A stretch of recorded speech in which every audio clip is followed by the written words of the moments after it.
Now, I just want to actually welcome everyone today, comrades. The name is Malik Vazi, Derek Chekrodbom, MK, Young Lion.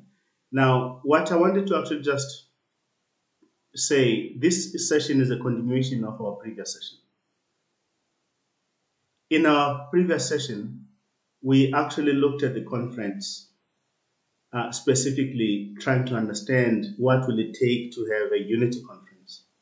So a whole lot of ideas came, and one of those was the type of the conference. There was some form of a unanimous view that effectively we needed to actually have a consultative conference instead of an elective one. But of course, we're an informal structure here. We're just a platform where comrades talk and comrades and friends effectively talk. And so we actually then thought that we will continue pivoting towards the conference theme, until the conference, just to try and energize the base a little bit. So today we thought then it might actually help us to look at the position of the Eastern Cape, which is actually quite closer to the position that we came up with in this forum last time, about 2 weeks ago when we actually here. So just to actually understand a little bit about the thinking there and see if it is not a position that, as people on the ground, uh, by ground I mean, we're not necessarily part of it, certainly not all of us, part of the preparatory committee. So we understand that the committee on it, itself is actually battling with these type of issues. So while it seized with those, we thought let's actually have a bottom-up discussion.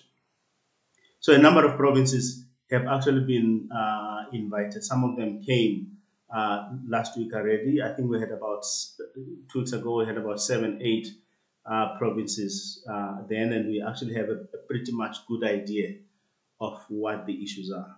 So today we just want then to actually look closer on the proposition, specifically answering a very simple question. The question is, what type of conference must we actually have in order to have unity?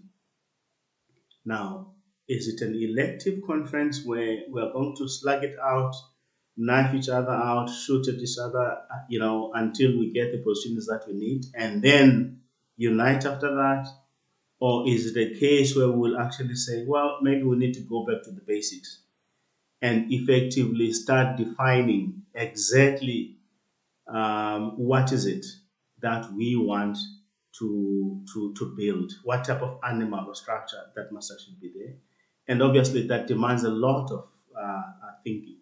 A number of heads will actually have to come together, and we don't necessarily have to agree on everything and anything, and all those type of things. So the idea, therefore, is to look at that and see if that's not the route you would like to take, and that's based on a very basic and simple principle.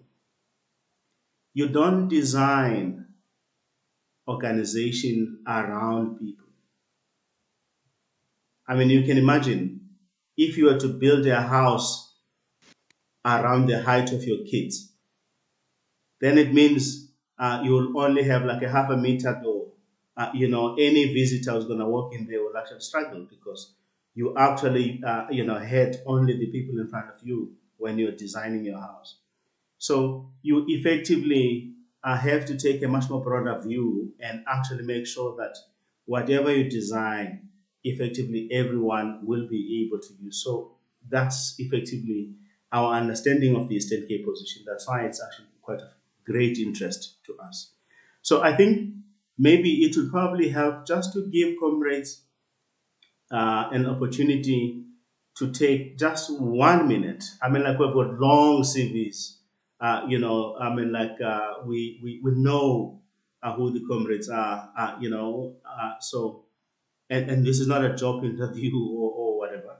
So the main issue then is just a brief introduction, who we are, and then effectively answer just one question for now, as to whether we think it should be a consultative or an elective conference.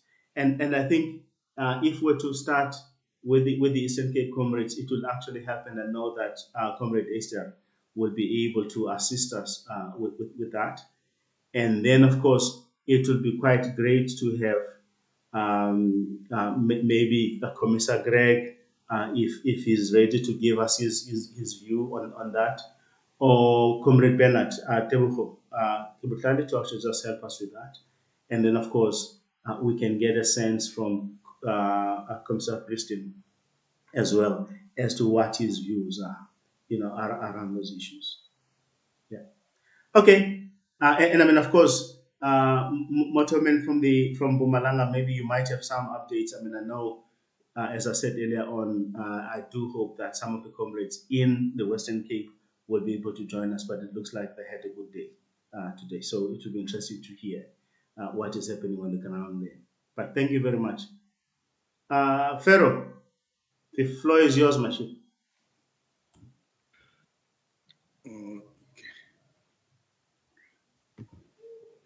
Oh, thank you, Comrade Malik. Good evening, comrades. My name is Umlani Kubukeli, Esther Nsimbi Ayo, Traine Kakulama, 1983, sorry, Madinoka Dutchman. Let me quickly start by saying, as a point of departure, I think this matter of an elective or a consultative conference was opened up or finds its way, into our circles because the Lento, even the decision, the resolution of the African National Congress during the conference, they said there should be a unity conference. MK must be united. And when they handed it over to the task team, they said the same thing. I think there are no terms of reference either than that. So it really boggles my mind that the task team didn't ask whether there's anything that we as provinces wanted to say. I mean, I wanted to start from this point because there has never been any consultation except when they issued out the guidelines and they came to our province. I think our province was one of the first provinces to be visited.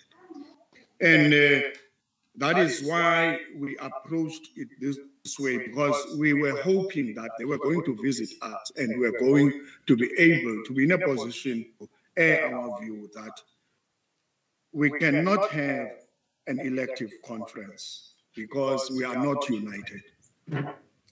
We cannot have an elective conference because our structures were disbanded.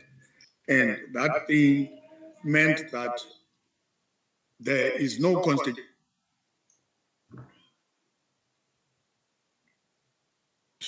We cannot use the constitution of MKNVA because MKNVA was disbanded.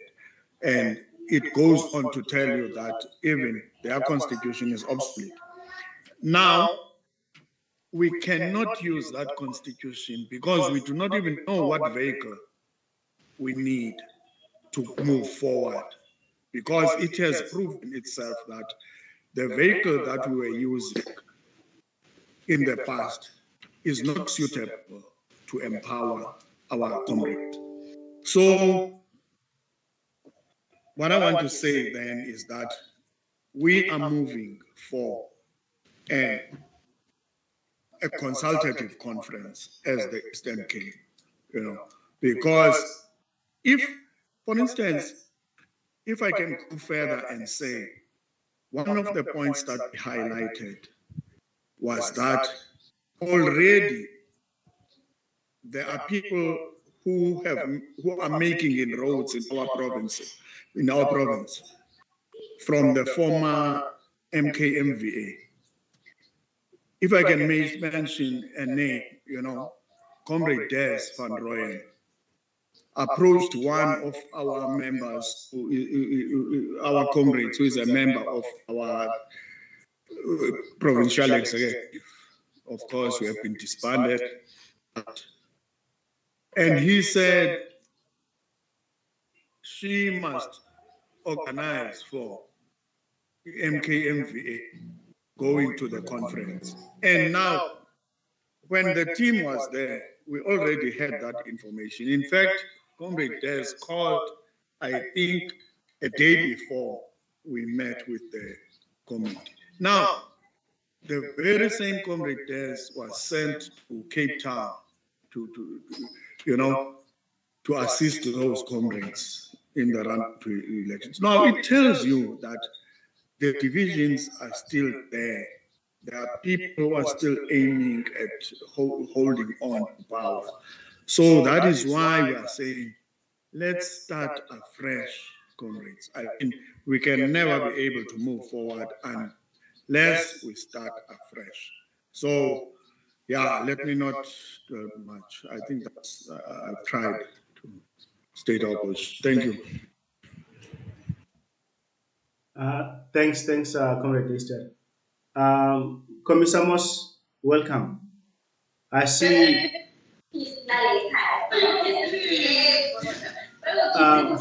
Duduzi, Kondo, please, mute, please, my chief. Condom, mute, thanks. Welcome, Commissar. Are you okay? Yeah, finally I'm fine. Okay, so you will be able to participate at it. I give the comrades apologies to let them know that you are not feeling 100%, but they can actually see that at least you still have lots of energy in your voice. So you will be able to greet after we just allowed either Commissar Greg or Tebuko. They say Tebuko looks a little bit older than Commissar Greg, and now I don't want to get involved in that fight as to Ubani Ndwana who should go first or not so. But maybe persuasion will help. Bernard, do you want to go, my chief? Yeah, let me go if you are fine with that. Okay, sure. Can I go ahead? Go ahead, Nyamaza. Okay. My name is Teboho Ibotlale. Aka Bernard Sitiro. Trainee Kakulama 1985 from the Young Lions Detachment. My participation in this panel today does not have a blessing from the community of military veterans in the Northwest. What I will be saying here does not represent a position of military veterans in the Northwest. That's but right. I can also mention that in and around October last year, we had approached the office of the Premier in the Northwest with the view to solicit a province-wide consultative process in that province, so that come the Unity Conference, we would have developed a common understanding and knowing what is it that we want to see happen in the province and broadly nationally. So we are still in those engagement processes with the Premier office regarding these issues. But if I were to deal with the issue as having been introduced, we have a history and we have experiences. We need to define parameters of the unity that we are talking about, and we need to use issues and current challenges so that we can chart the way forward. We need to take stock of what has been happening and what has not been happening.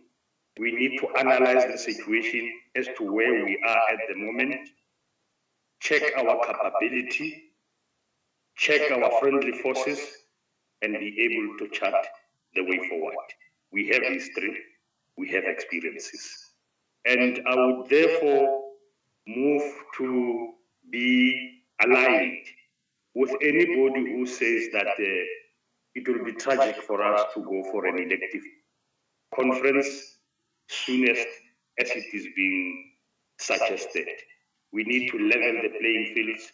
We need to understand what is it that we want to see going forward, so that those that will be assuming positions of responsibilities would have been given clear-cut mandate as to what is it that we need to see you do in line with umklasandlela that we would have given to those people before the elective conference.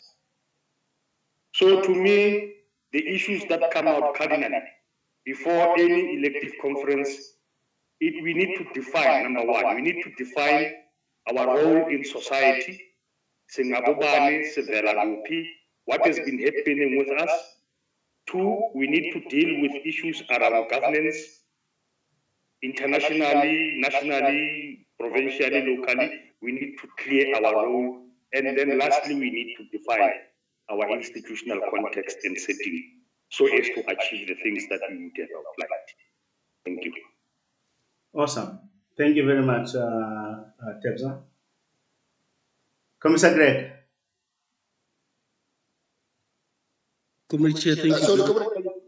Sorry. Yes.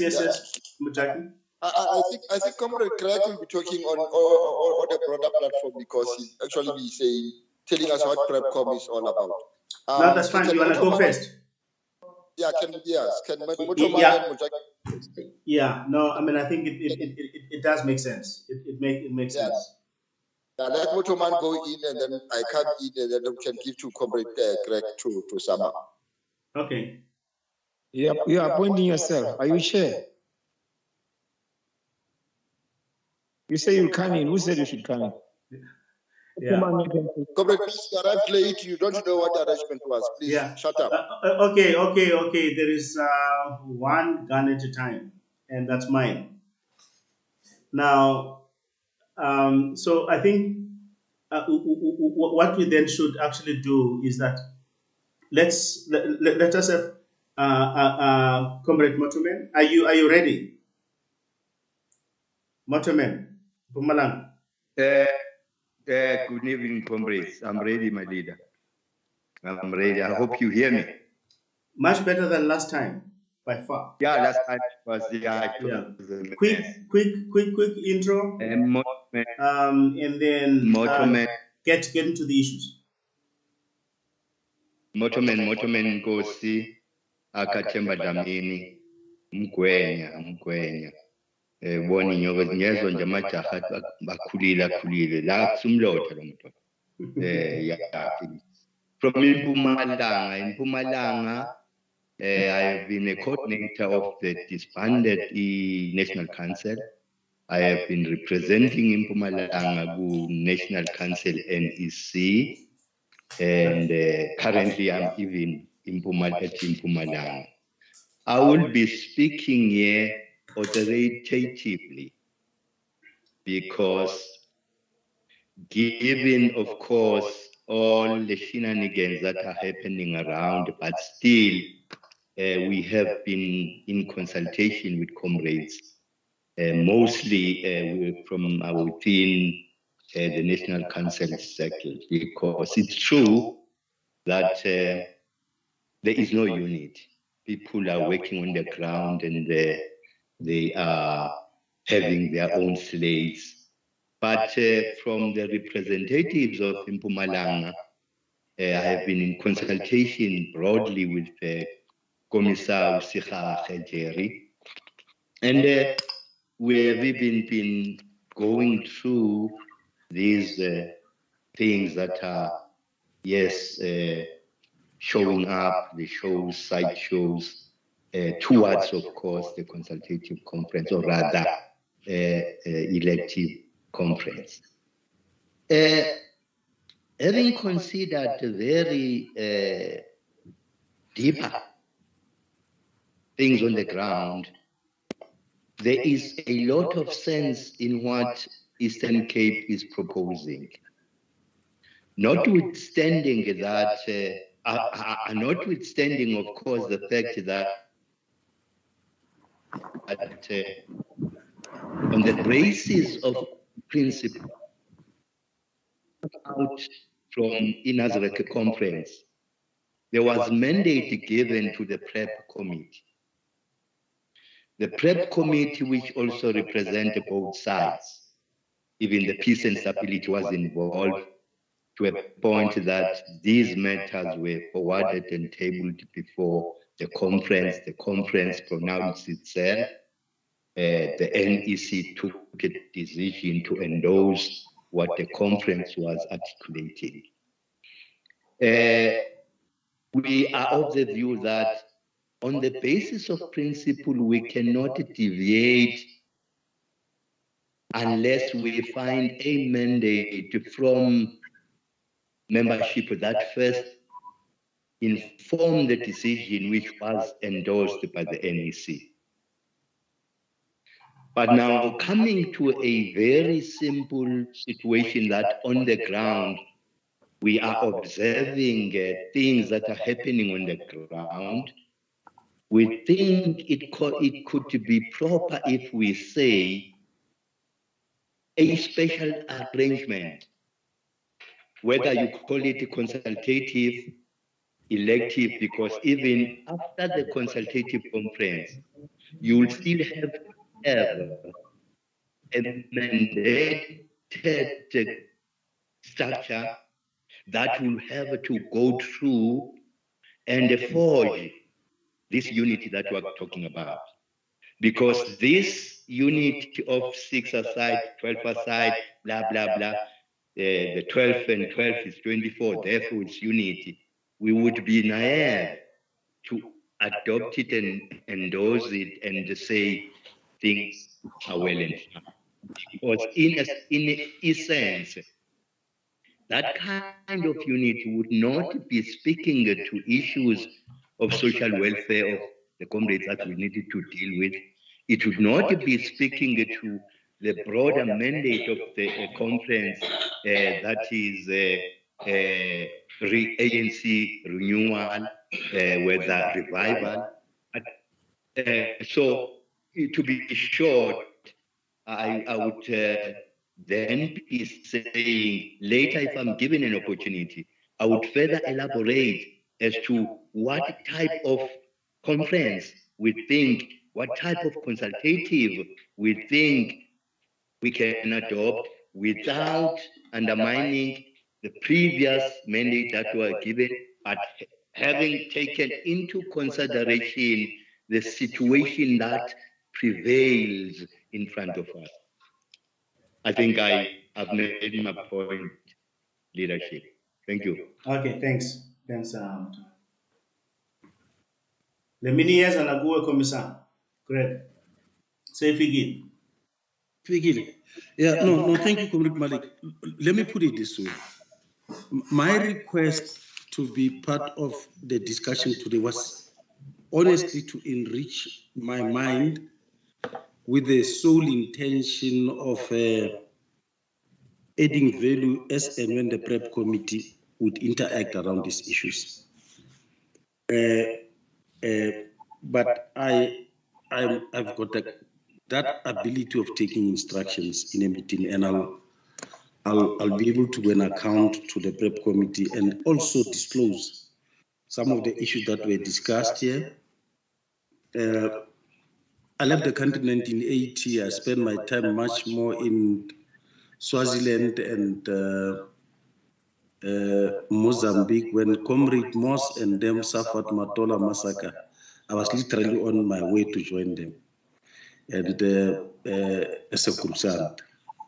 And I survived because the people that were supposed to take us there were not ready. I wouldn't say they were drunk. I would say they were not ready. And that saved some of us because we were not trained. I would wonder what we would have done in that situation. And then I got my training there. I was supposed to come back home. I made a mess. I fought with a comrade from the Eastern Cape. And then I was taken deeper into the camps, and I found myself in Angola at some point. And that was my life. But I came back to fight later in life. So that's the background. I'm part of the preparatory committee, comrades. I've been part of the 5-a-side. I also have been part of the 6-a-side. So I have a very rich history on what the comrades are discussing today. And I just want to give a quick snippet. I wonder whether in the past this were discussed. But I know that all these processes were never shared with our comrades to a point where they should understand where the position is. What is good is that on the 5-a-side, it came before NASREC. And before NASREC, there was an agreement that we should go to a conference. Before NASREC, there was an... Sorry, Commissioner. I need to mute Comrade was sure. Okay, Go ahead. Before NASREC, there was an agreement to go to the conference, but on the contrary, we betrayed one another as two structures there. The NEC of the ANC had assigned 10 ANC members, mainly from MK background, to guide us to that conference. I think it was 2016, if I'm not mistaken. Well, that conference ended up taking one section of the warring parties, the other section never attended.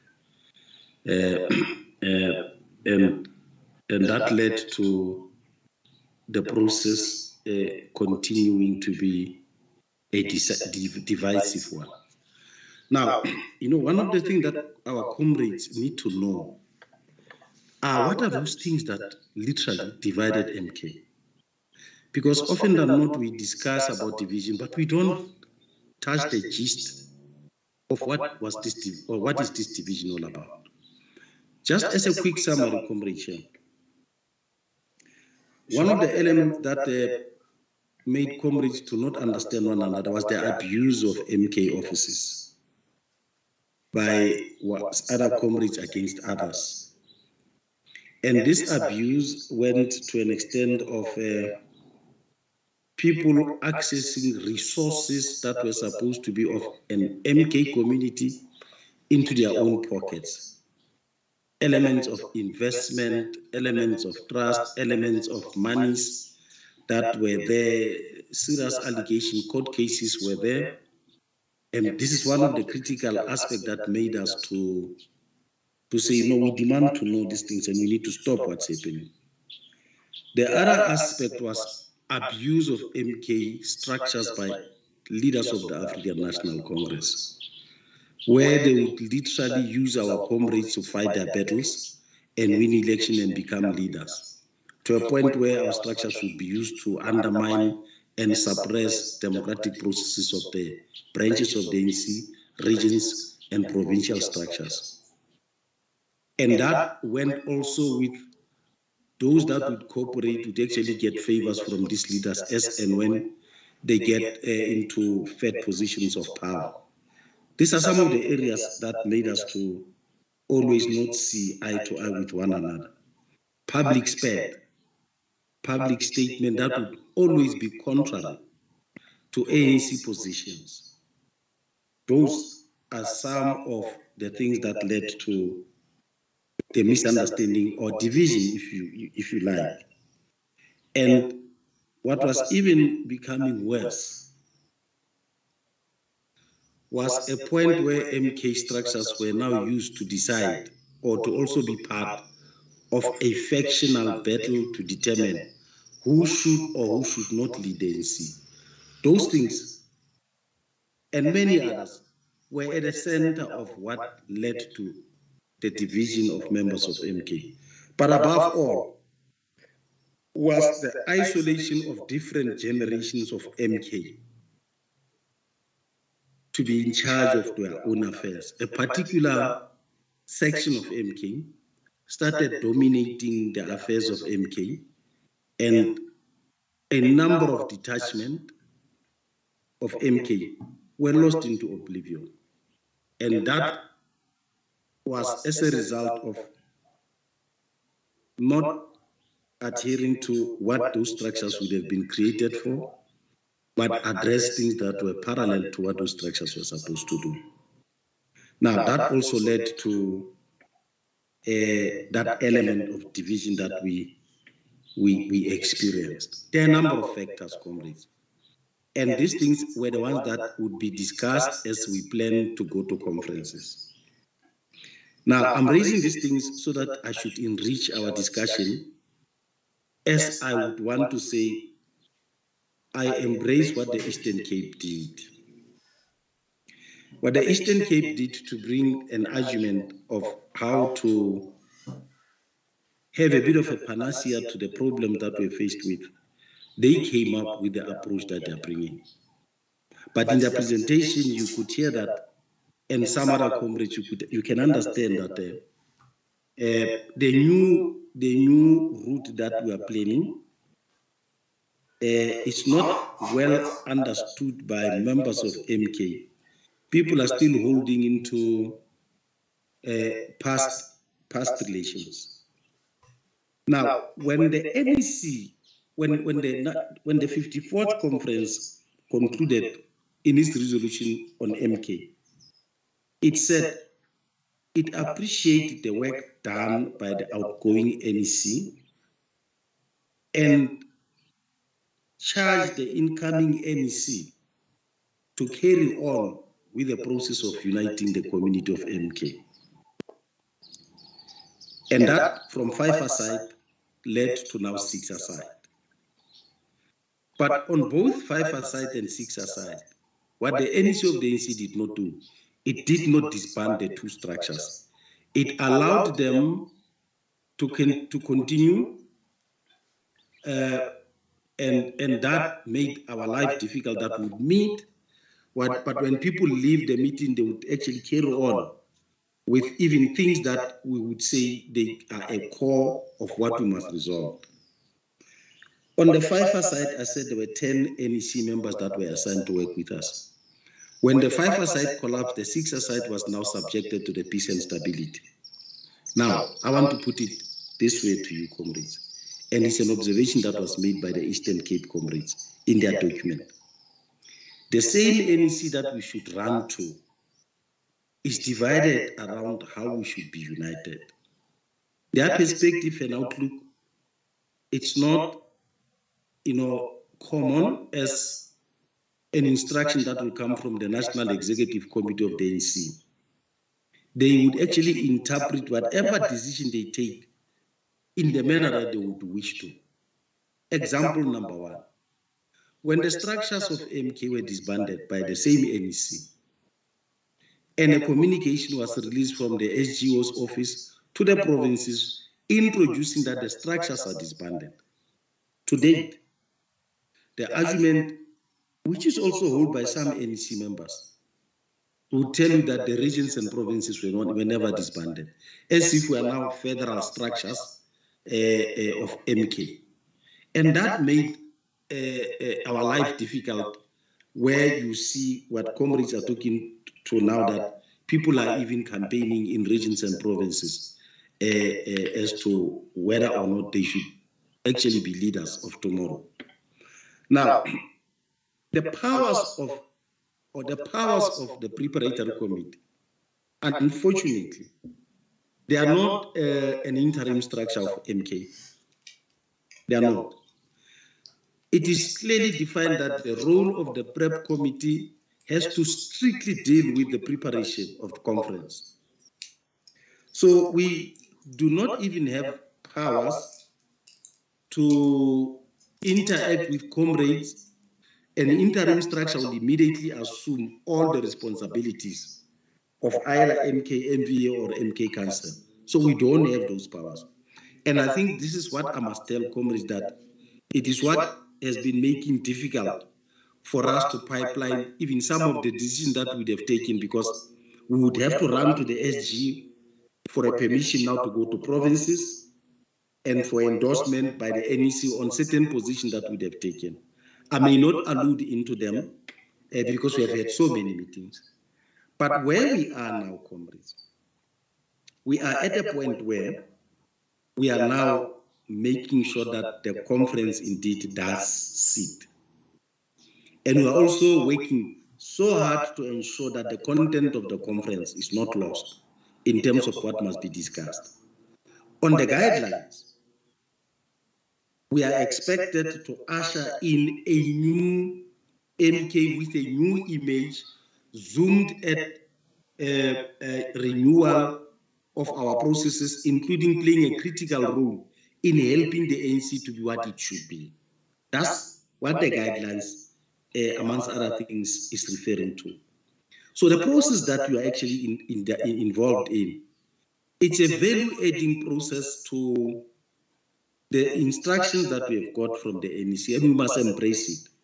The same way as I've embraced what the Eastern Cape comrades did, I must also embrace what you are doing here now. Now, in our way to the conference, we also seized with, now that we need to bring an element of renewal, how do we arrive at that? The strongest argument was, we can no longer allow MK structures to be aligned with the structures of the ANC in terms of its constitution. Because if you take the MK-MVA constitution, it's more like a leak of the ANC in terms of structural arrangement, in terms of the modus operandi, in terms of reporting mechanism, and then we said, but these things are not in any way closer to the welfare needs of our comrades. So we need a structure that must be shaped to look into the welfare need of our comrade. We then also looked at the role of that constitution and how MK-MVA has been conducting itself around issues of ANC. We then said, we need to move away from allowing structures of MK to have a voice around pronouncement of the ANC. We should move away from that. We said the best that we can do is to participate at the level of the structures of the ANC as and when there are either conferences, councils, or meetings. We would go there and share our views on policy matters, on renewal matters, and on any other matters that would make the ANC's image to be what it used to be. But we must desist from taking an active role in leadership, wrangling, and scramble. We must not be involved in that.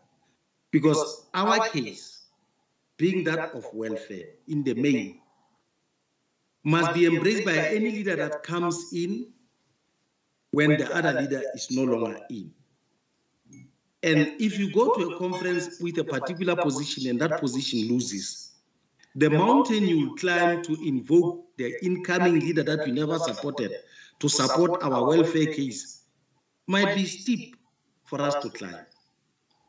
We also then said we need to create an MK structure that beyond ANC, in the event those that are so hard at work destroying the ANC, to a point that the ANC is no longer in its position to lead the country, whoever comes in must not overlook the plight of MK.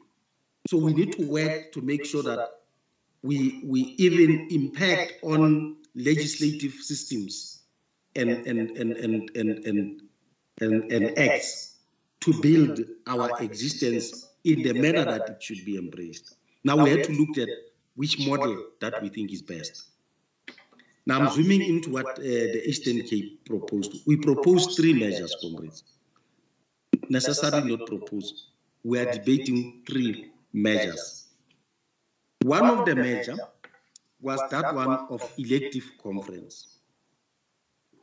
But elective conference attended by 70% detachment and 30% people who are populated from the ground. And those would be delegates that goes to the conference. Now, the second measure that opposed that one was to say no. All the detachment must go to the conference on an equal basis. I'm not saying provinces, comrades must hear me. I'm saying detachment. The measure was saying all the detachment must go to conference on an equal basis, equal numbers. That all the detachment have got what we call common interests, common problems, or common challenges. But there are specific problems that impact on certain on detachment differently. What would be those common things that were identified?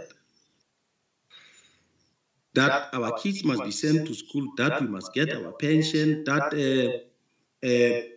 our welfare cases across the board must be attended to. There are a number of common aspects along that line that we can allude to. Specific ones that may impact detachment by detachment. The comrades who are now Lituli detachment today can hardly walk if they are not on a walking stick or on a wheelchair. Those that are walking, they are not as powerful as we may have seen them in the recent past. What is their need? A home, a car to take them to the clinic, someone to clean for them, a grocery for them, pure, social care they need.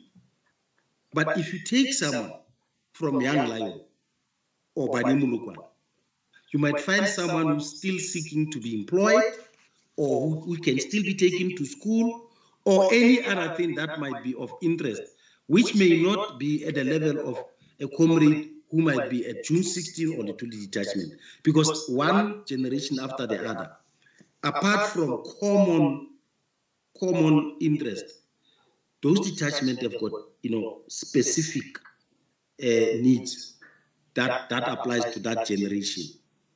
It might not be blanket because people who might have been old, they've been Young Lion, but by age you find that they belong to Lituli detachment or they belong to June 16. Those are things that will be attended to when the leadership is on the ground. But the content was, let the conference be attended on the strength of equal detachment. And let the leadership be generated through an assignment of comrades by their detachment into that national body, and that pattern must happen from the national body. As we go to provinces, it might happen that way. Now, the constitution that must be drafted must accommodate that. And then that proposal was saying the leadership at the official level, which would be reduced not into that big number of 6 or 5, maybe 3, the person will chair, the person will be the secretary, and the person who could be the commissar, and other structures would be decided by the conference in terms of how we can put somebody on welfare and this and this. Those leadership, in the main, that must steer the structure. We were thinking they be appointed by the NEC, but we remember that the NEC in itself, it's not united around our case. Then we said, let there be elders of MK from the Lituli detachment, second tweet being June 16. The comrades must sit down and begin to guide us on how we can select the people who can lead this representative of the detachments, and then those then would be the people that will be endorsed by the NEC and be announced by the president. So that we must not rely on the NEC to help us decide who should lead us for now, because there is that problem that one has alluded to. The third point was this Eastern Cape proposal, that we should have, the comrades are calling a consultative conference, but that's not elective. It does not, at the end of the day, begin to give, it gives a broad principle and discipline, but it does not give the how part. So I'm going to disclose what was the how part from our side. This one was saying, yes, indeed, let people be represented in a conference through their detachments. But given the nature of the problems, let there be transitional mechanism of deciding on leadership. Transitional mechanism meaning, given the nature of those problems that I've mentioned, care must be taken that we can't wish each other away for now, because once we do that, if we do that and leave other people outside, those that are outside will rise to again start a new fight. But if we bring comrades from different walks of life, determined by their detachment, and then that becomes a transitional arrangement, taking into it some elements of those comrades that might have happened to be in those structures, making sure that we don't leave any stone unturned to allow people to go and regroup and fight back, but design a constitution that will zoom into the interest of MK. That would be the best option. However, we had a problem that if we stick to what we call consultative conference and then have a conference later, are we now going to say that conference should be elective when we are a military structure and we've got military background, and our problem is not to contest against one another. Our problem is actually to expunge, expose, and access resources for and on our behalf. Can't we say the conference must look into influencing ability and potential? Because our ability and potential varies and differs, comrades. Some comrades were good at shooting, others were good at singing, others were good at making sure that they develop strategies, others were good at teaching others. We have got all those specialized disciplines. Others were intelligence officers, others served in the security component, others were commissars. Now, when we are saying we should put a structure, we are saying it should not be an elective process, it should be an appointment of comrades based on their ability that we know that they will access, as well as ensure that the might of MK is not lost in terms of its heritage and history. Equally so, even in terms of the investment done on it. We concluded by saying the ANC need intelligence officers. MK has. Where can the ANC utilize them?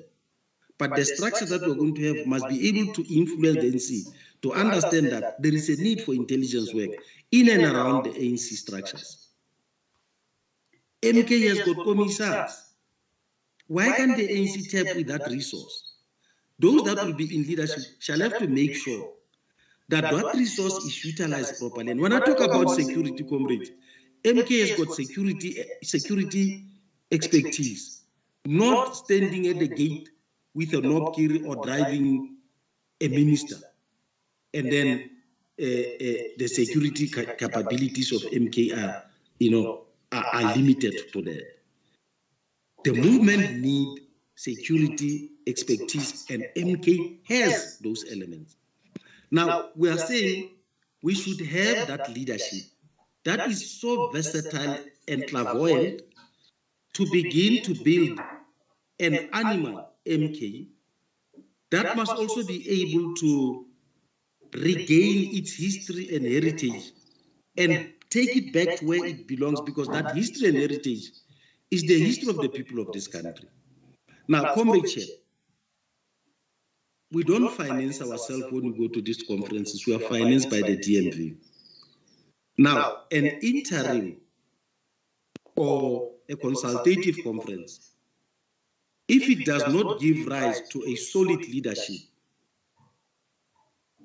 and I'm not talking about elective leadership, I'm talking about leadership that will take us for a period, and that period, if it is qualified as transition, because DMV will not finance us this year, and then after 2 years, we are saying we're going to a conference. They actually go a period of 5 years. So our budget, it is in and around these 5 years. Now, the money will be there, the conference will be there. The content of the conference must be determined by the delegates. The delegates that we are now generating them out of detachment, that part, we are all anonymous on it. We are generating delegation to the conference based on the detachment. Not provincial structures, not any other thing, not popularity, but the strength of acknowledgement by the detachment that this comrade can be the best. We know he has got the ability, he will be part of the delegates. Those detachments from one province to the other, they are electing and choosing delegates who are coming to meet with their other colleagues in the same detachment, and they will be attending that conference. By the way, even though the conference will be attended by detachment, when they arrive in that conference, the greater part of the conference, they cease to be detachment. They become a conference. It will only be at the point and at that part when we meet, if we would agree that way, who are those that must represent their detachment? That the detachment might probably in that conference meet and amongst them go through a process that will actually determine, based on the number that the conference would have agreed, how many people from the detachment must come in. Now, I want to conclude by saying, Comrade Chair, as hard as we are working as the preparatory committee, and as much hard as we may try to be as united as we may want to, the secret of our unity lies with membership of MK. And how I would appreciate if what you are doing now could permeate into provinces, and in the same way as we found it in the Eastern Cape, because I can attest I was a recipient of the content of the document that the Eastern Cape is talking about. Those comrades were in one hall, discussed that document, drafted it as the Eastern Cape, and submitted it, Comrade Chair, to us. And I yet have to still submit that document tomorrow in a meeting of the prep committee.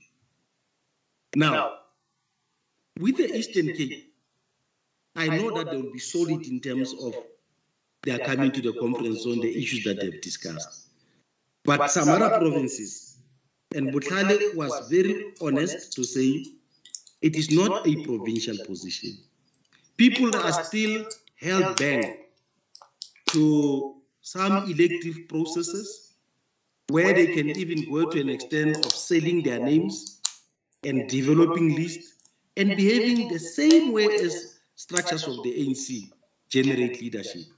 And I think we need to be very apt to that, because if we don't, and we only go with those delegates to the conference, there is a plan that is now hidden, now open, that through democratic processes, people will demand that we must elect. So even your views, as polished as you might be doing them, might be defeated. So can I stop at that point, Comrade Chair? And I can be asked questions at some point. If the comrades will do so, I'm willing and able to answer. Thank you, Comrade Chair. Okay, thanks, Commissioner Greg. That was a mouthful. Welcome to those comrades who actually join us late. Preston, do you want to go now, or can I ask Moss to have a word? Let me go each. Okay, sure. Moss, you don't mind, right? Okay. So maybe he's sleeping, but when he wakes up, he's gonna come in. Go ahead. Thank you, comrades from Northwest, from Mpumalanga, and from Eastern Cape, and thank you, Commissioner Craig, for elaborative statement that you have given us. At least we have the historical background of what is actually taking place, where we come from, and why we are where we are. And the topic for today is very, very clear. Should we have an elective or a consultative conference?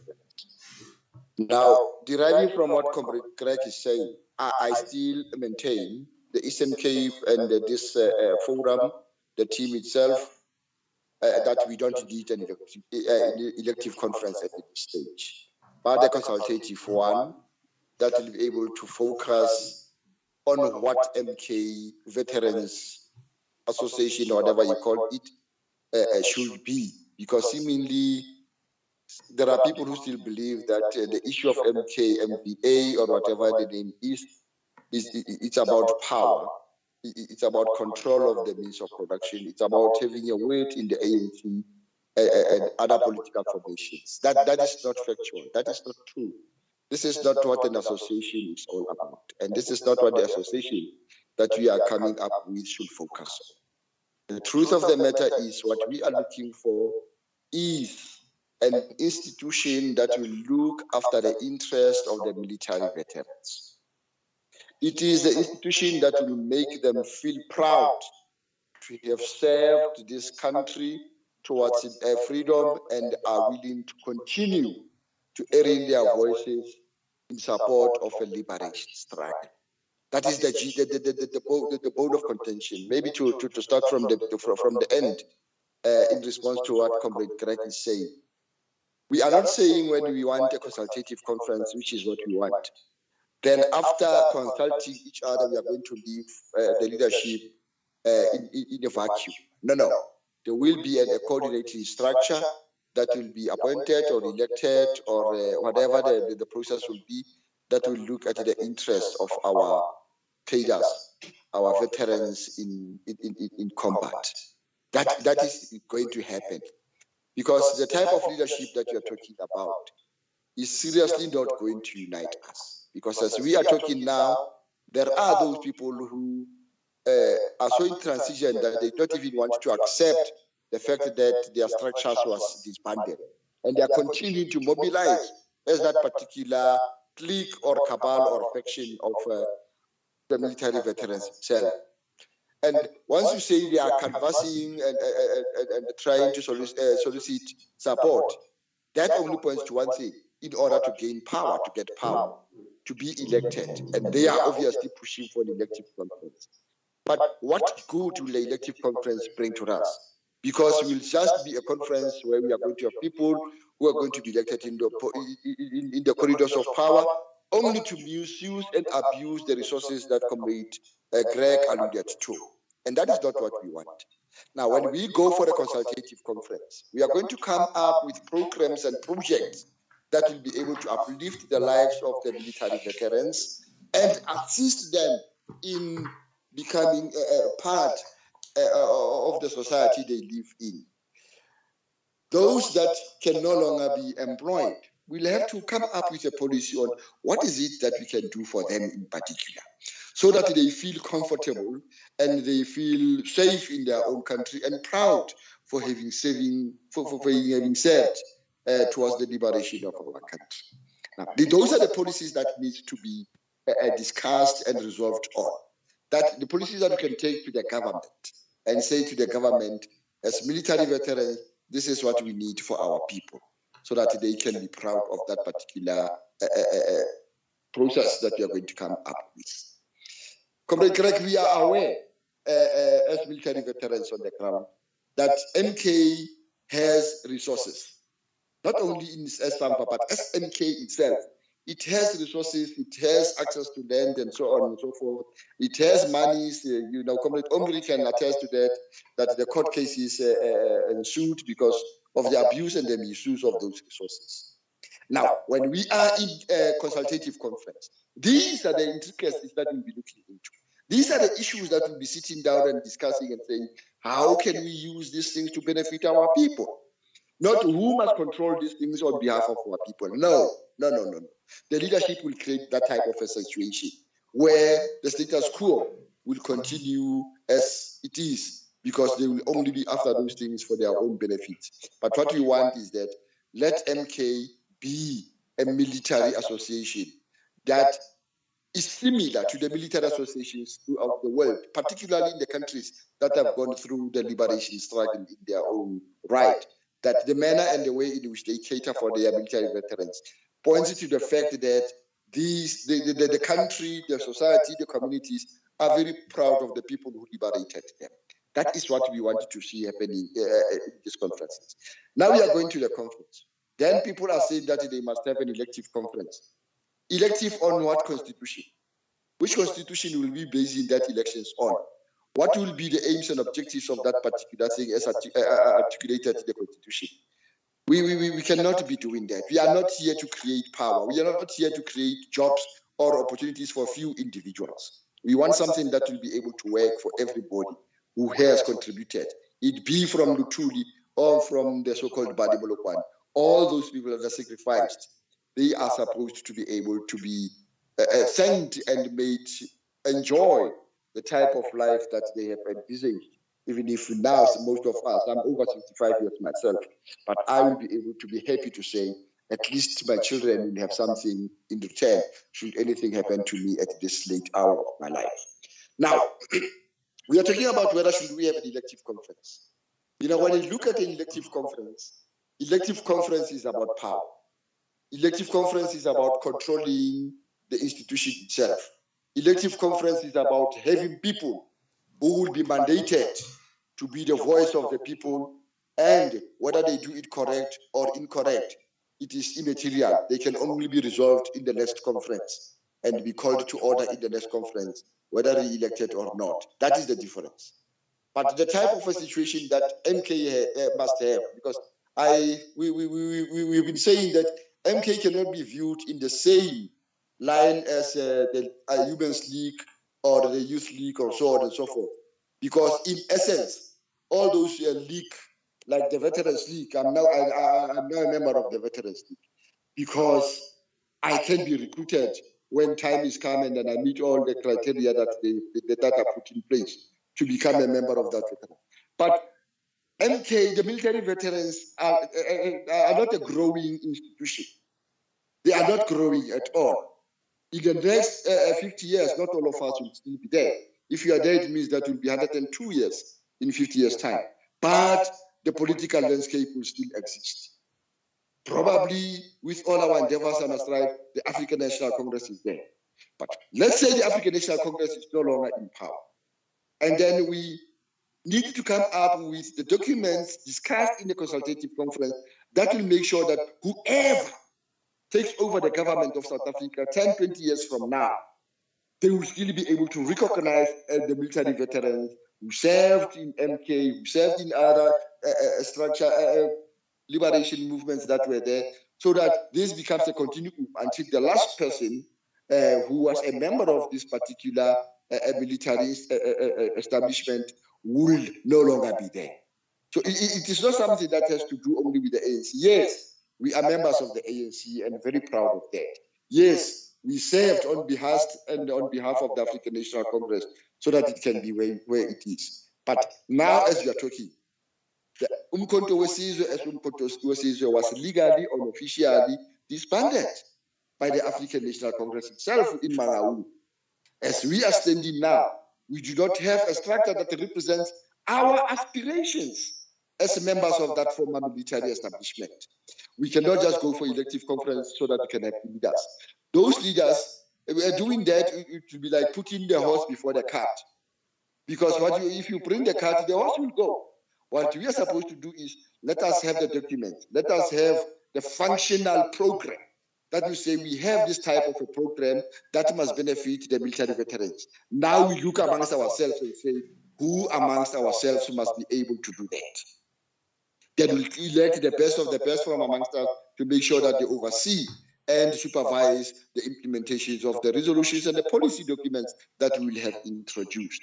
In the same vein, Comrade Greg, we have produced as this team a document that we wanted to propagate within MK and the ANC and later the government itself or the country itself, that we call one man, one vote, or one person, one vote. You know, when we outlined this document on how is it going to work, it will then show you that when we go to the elective conference later, all members of MK will have the right to vote for the people that they want to vote. will have the right to interrogate and to discuss and debate on issues of leadership so that we have people on meritocracy. It is not impossible in MK to have one man, one vote. To be honest with you, we are less than 10,000 people. I mean, warm bodies that are there. We are less than 10,000. Though we are not equally geographically spread, but when we come together under one roof and whatever, we can be able to do more than we can do that. Those who will not be coming will have to come up with the technological way of making sure that they have their voice heard when they elected the type of leaders that will be doing. That is something now that we must sit down in the consultative conference, consolidate and come up with a functional program that will make sure that even the elections of a leadership will be regulated, agreed upon, and applicable in all the structures that are there. We cannot talk of having the regional structures because, to be honest, not all regions are equally proportionally spread and have membership. I personally was saying that when you take the whole Thabo Mfutanyane region in the Free State, the whole region of Thabo Mfutanyane, only five, 1, 2, 3, 4, 5 MKK that's representing all the detachments are physical home bodies on the ground. And of course, we've got about 29 or so who are now the SDUs and those that have been trained inside. In that particular instance, you cannot have the regional structure in that way. Now, these are the things that have to be discussed so that we make sure that each and every single member of MK is equally represented in that particular structure. And whatever things that have to benefit them in their small niche where they will be, they can access those resources that they need and they have to access at all given times. So we need to say to our people in our meetings and then in the conference itself, what benefit, who will actually benefit if you are going to have an elective conference? Because it is not MK that is going to benefit for us to have that. Yes, in the interim, for a certain period of time, we will have people, obvious. We will have people, not people who will be regarding themselves in the format and the way that currently our MKNCA and ANC and MKNVA regarded themselves as the authority of MK and able to speak on behalf of everybody. Whereas in practical terms, they were not doing that. We need to avoid that. We need to close all the avenues and the gaps that led to the kind of division that we had in the past, that led to the establishment of parallel structures that claim to be representing the same constituents. That can be done if we make it very, very clear to everybody that the type of the structure that we need as military veterans is not there to contest power and support any faction of the ANC, but it is to unite us so that when we are satisfied, when we have the things that the government has promised us, we'll be able to play a meaningful role in the structures of the ANC.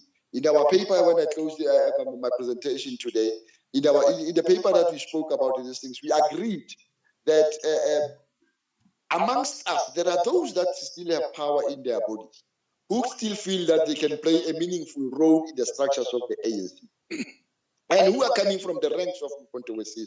We are saying they should not use Umkhonto weSizwe Association or whatever you call it in order to advance their own political interests and careers and opportunities within the ranks of the ANC.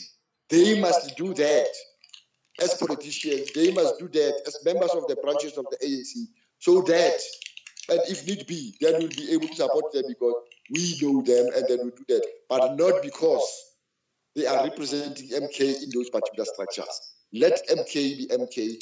Let the African National Congress be African National Congress. And I'm one of the people who's currently politically involved and then who wants to advance that particular thing. But I'm doing that because I have the expertise to do it, not because I'm speaking on behalf of MK. Because even in the past, those who are sent there to the corridors of power in the name of MK, MVA, were not doing that on our behalf and did not represent our sentiments, but their own personal gratification and aggrandizement. I thank you. Thanks, Comrade Preston. I mean, there are obviously a whole lot of things that are actually coming through, starting from the presentation by Comrade Nzimbi. Now, and of course, all the other comrades, actually, it is quite clear. But we would like to hear if there is someone with a different view. Now, we just want to open this up. I know that Sally's hand was up and then it disappeared. If she's still there, maybe she can just take the stand, and then we can take it from. So let's just open it up and hear other people's views. Go ahead, Madam. Thank you very much, Comrade Doc. Yeah, I thank you, Commissar Gregory, for the presentation that you have made. Actually, the feedback on the historical background and where you are at this point in time. I think you've given us very important information for me, especially giving us the context regarding the challenges that the MK structures have had in terms of being used for factions and comrades also vying for positions instead of, and so on. You have said all those things.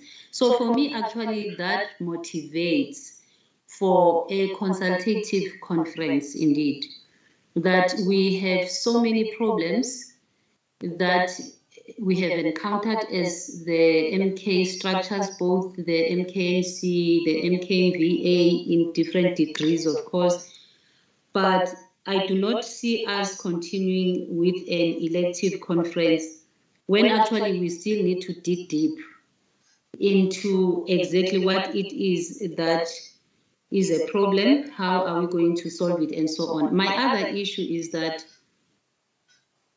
when I think about the issue of the elective conference, I have a problem because we do need first to determine and understand the mammoth task that leadership we want to put in place is going to be faced with.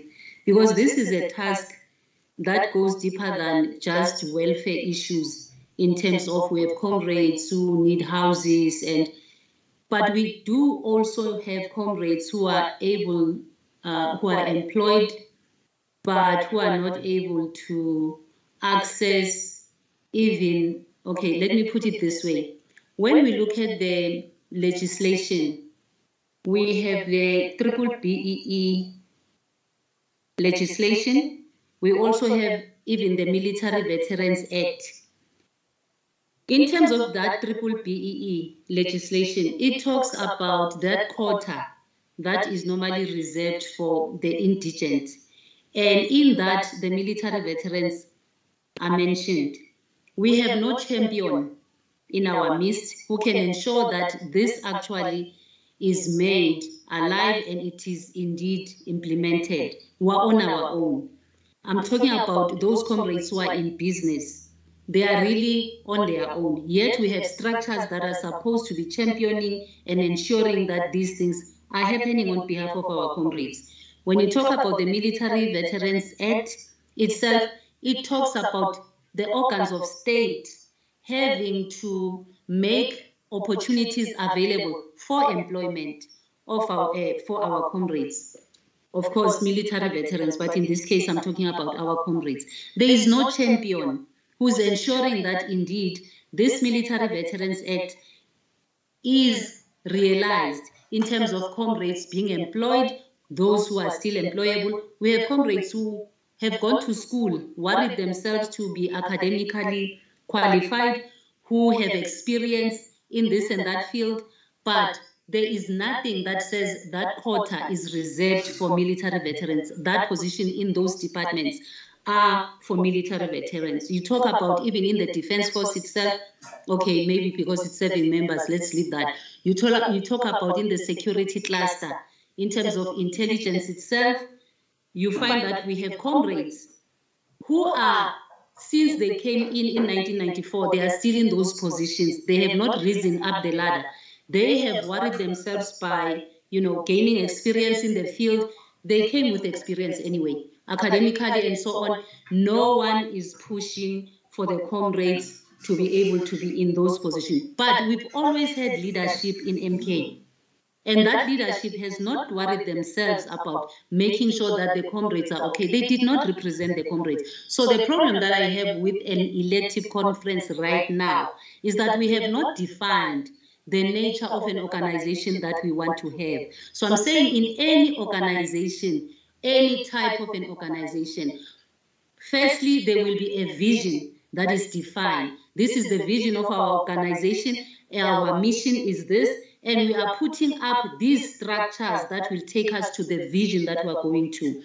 Only after that, when that organogram is done, it will be said, okay, for that position, what type of a person will we need? Because this position requires a person to do this and that and that. Therefore, the quality of a person that we need in that position, they have to possess this and that quality, whether academics or experience or personality or whatever traits.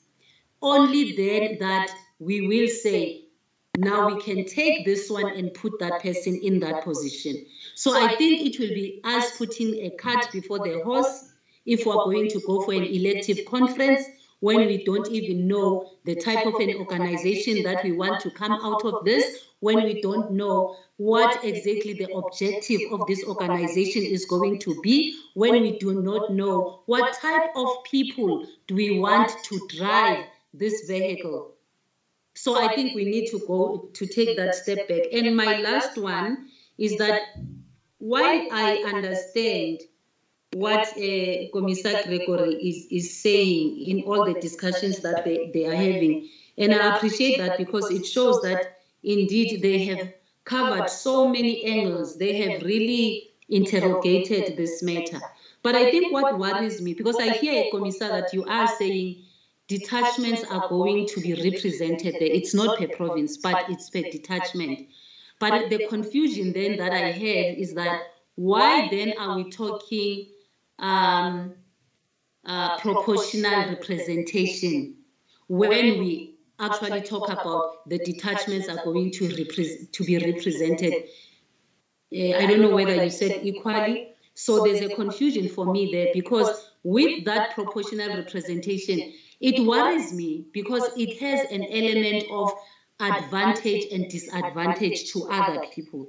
So if it is only about serving our comrades, I don't think that we should look at how the ANC looks at things in terms of proportional representativeness, but it should be on equal footing, and then we can look at the modalities of how we do that. Thank you very much. Thanks. Thank you, Mashamin. I think as we're actually opening this up, I just wanted to make sure that we don't miss some of the pertinent issues that have been raised here, because they are fundamentally important. Now, I just want first, before I can get to that, I just want to hear if there is anyone here who actually think we're on the wrong path, we should be electing. Anyone who's actually of a different view, can we hear that view? Someone who says we want to elect. One of them. Yes, Comrade Malik. Can you go ahead, Comrade Odi? You have the mic. Go ahead. Share your views. Yeah, no, I don't support the notion of the consultative conference at all. I think even last week we had the engagement and we raised it and we discussed about it. And I think we did articulate the reasons why we don't approve it. Can you share those with the audience? Thanks, Mashif. Okay, the reasons are very clear. MK is running short of leadership. All the problems that we're having as MK are mainly because we're running short of leadership. There's a vacuum in every sphere of our lives. And with the consultative conference and the discussions that are going to be endless, we're going to prolong that. And that is going to further make sure that we lose the little influence that we have. Remember, Sanva is waiting for us with our leadership. There's no Sanva now because Sanva is waiting for MKMVA with its leadership. You still want to go to the consultative conference. You come with a negotiated thing that is going to be unstable, it's going to have issues of legitimacy, it's going to be contested and all that. On that space, again, you're going to continue losing. And again, I've heard Comrade Mujaki about his notion for the future and all that. The reality is very straightforward. MK is needed for the ANC battle. The ANC is facing a battle of existence. In 2 years' time, the ANC should fight a battle to ensure that it is in power in 2 years' time from now. And this institution of ours, which is MK, is supposed to be at the forefront of the struggle. Should we fail to come with a structure that is going to make sure that it helps the ANC get revived and fight and win its battles? After 2024, if we have lost the elections, whatever we're talking about is not going to exist. It's not going to be affected by anybody.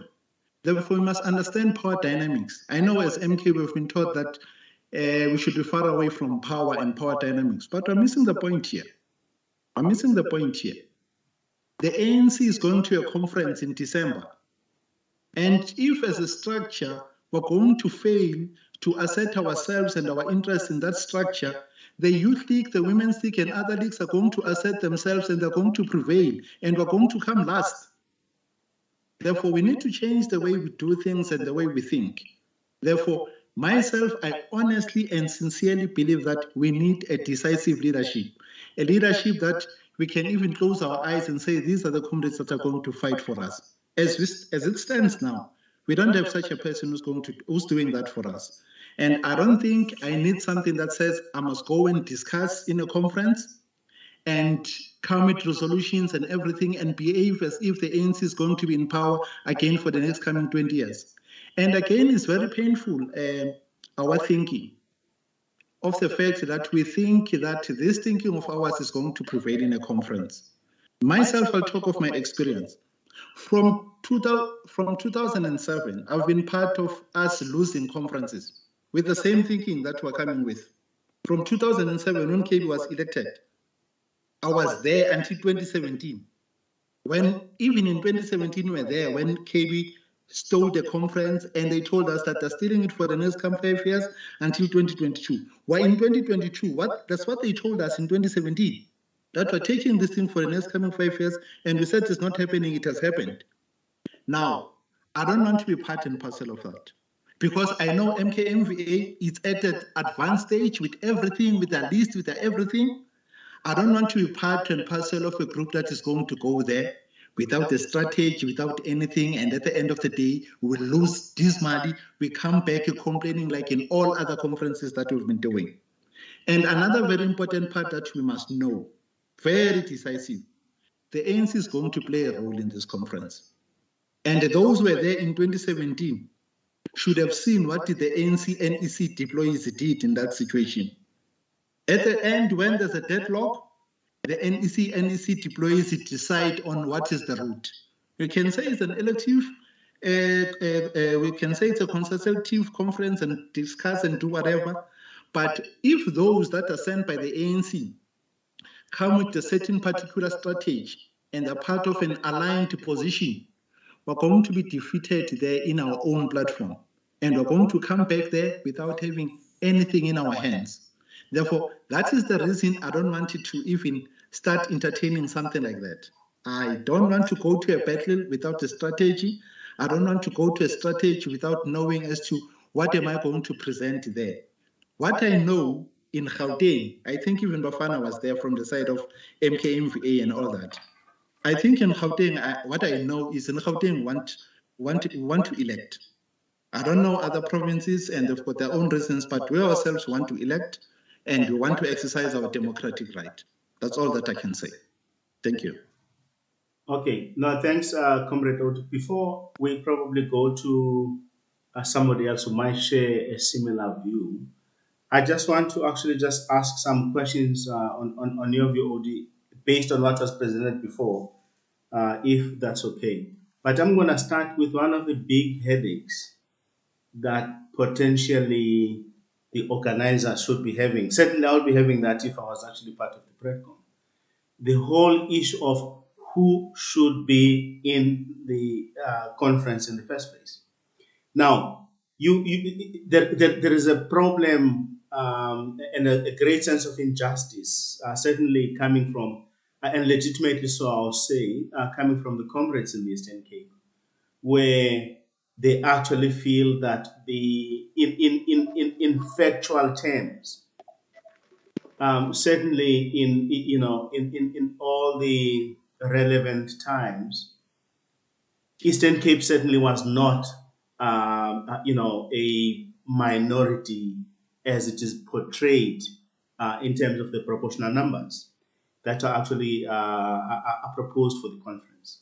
So the question then is, if there is a problem where there are questions already about the credentials, who should be going to that conference, and then you elect on those bases, would you actually say the legitimacy of whoever wins is actually not under question? That's probably the first question that I actually have. So I'm just trying to, balance that with that. And then also, maybe most importantly, again, listening to everybody else who's actually presented, for the motion.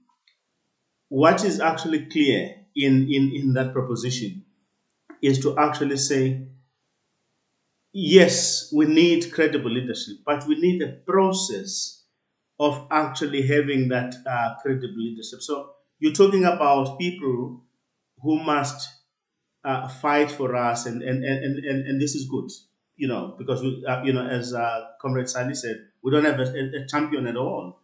I mean, like we're struggling with this on a daily basis, and you know this very well, given some of the work that we do together.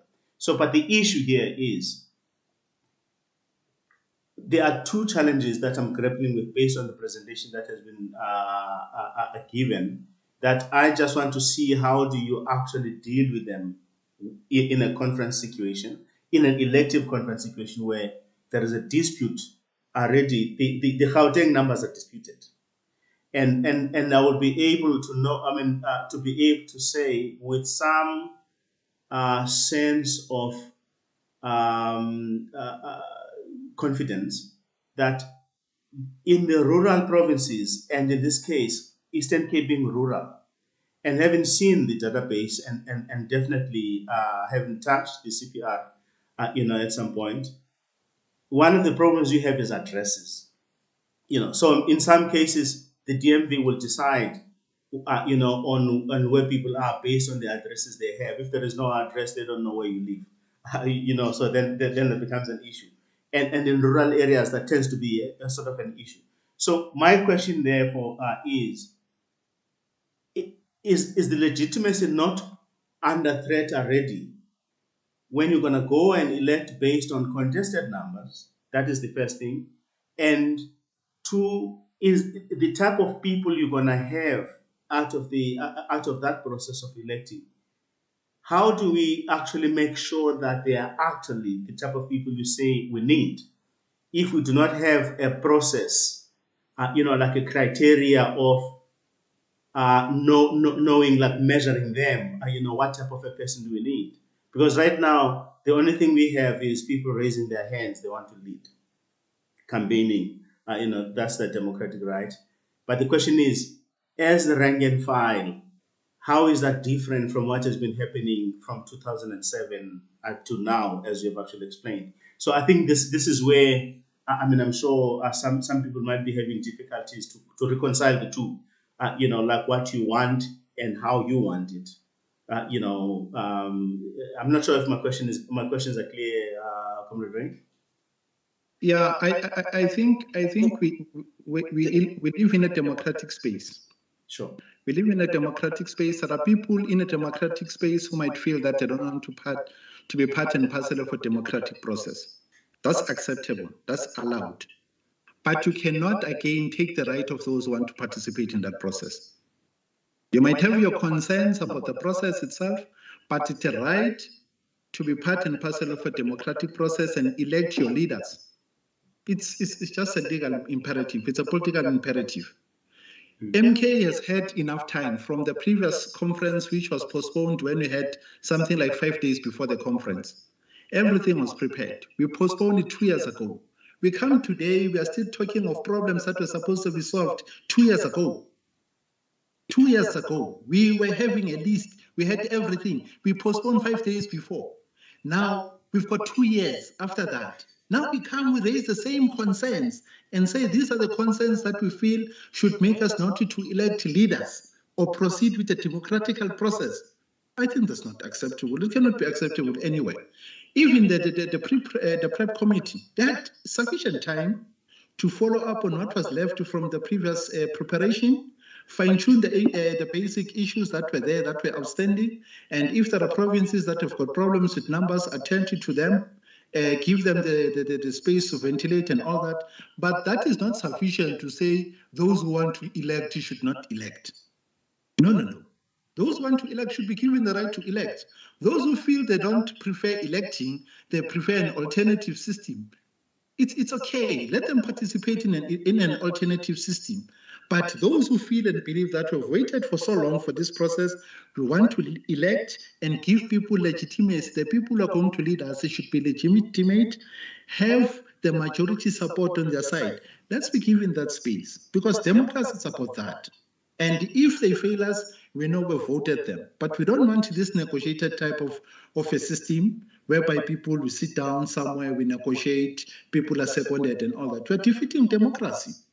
We're defeating democracy. That's not the purpose of the whole exercise. We're military or former soldiers, but we're civilians belonging to a military association. This is a military association, and the only way to give people the authority to lead us is through a ballot, not through a negotiated type of a system. Because if we do that, we'll be the only military veteran under Sanva that is not going to elect its leaders, is going to negotiate its leaders and second the people that are elected. What about if we take the very people that are seconded by MK? Will they have the legitimacy to take leadership position in Sanva when they've not been elected even by their very association? Which legitimacy are they going to come with? If we take them in any level, where they're supposed to represent us in MK, the legitimacy, where will they get the legitimacy from? If they're part of a negotiated arrangement, they've not been elected. Okay. I think these are fundamental issues that I feel that yeah, so just 1 second. He's wrapping up. Let him wrap up. Hello. I think that was the thing. I don't have a problem in us. Let's say maybe we take certain days, we deliberate on certain things in terms of strategic direction, in terms of the type of the structure, policies, and every other thing. But at the end of the day, let's have a leadership that is elected. I don't have any problem that we can segment the conference into various portions, discuss whatever that we want to discuss, get a consensus and everything. But anybody who's supposed to lead us must get a democratic vote. Thank you. Okay, thanks. Motoman, I know you've been yes. Go ahead. I don't see you. I don't see your head, but go ahead. Yeah, I don't have this icon that has got a head. Okay. Now, Yeah. Go ahead, Yamazan. It's just to hear a new voice. We're not sidelining the sick. So you're gonna come back, my chief. Sorry about that. Go ahead. Comrade Malik, I think I have to concur with those who says let it be a consultative conference, because the reality is that there are guidelines that have been developed, but unfortunately, the issues of consultative or elective are not there. So it means we'll have to, in the conference, if all allowed, develop some of the guidelines if we all agree that we need to go to a consultative conference.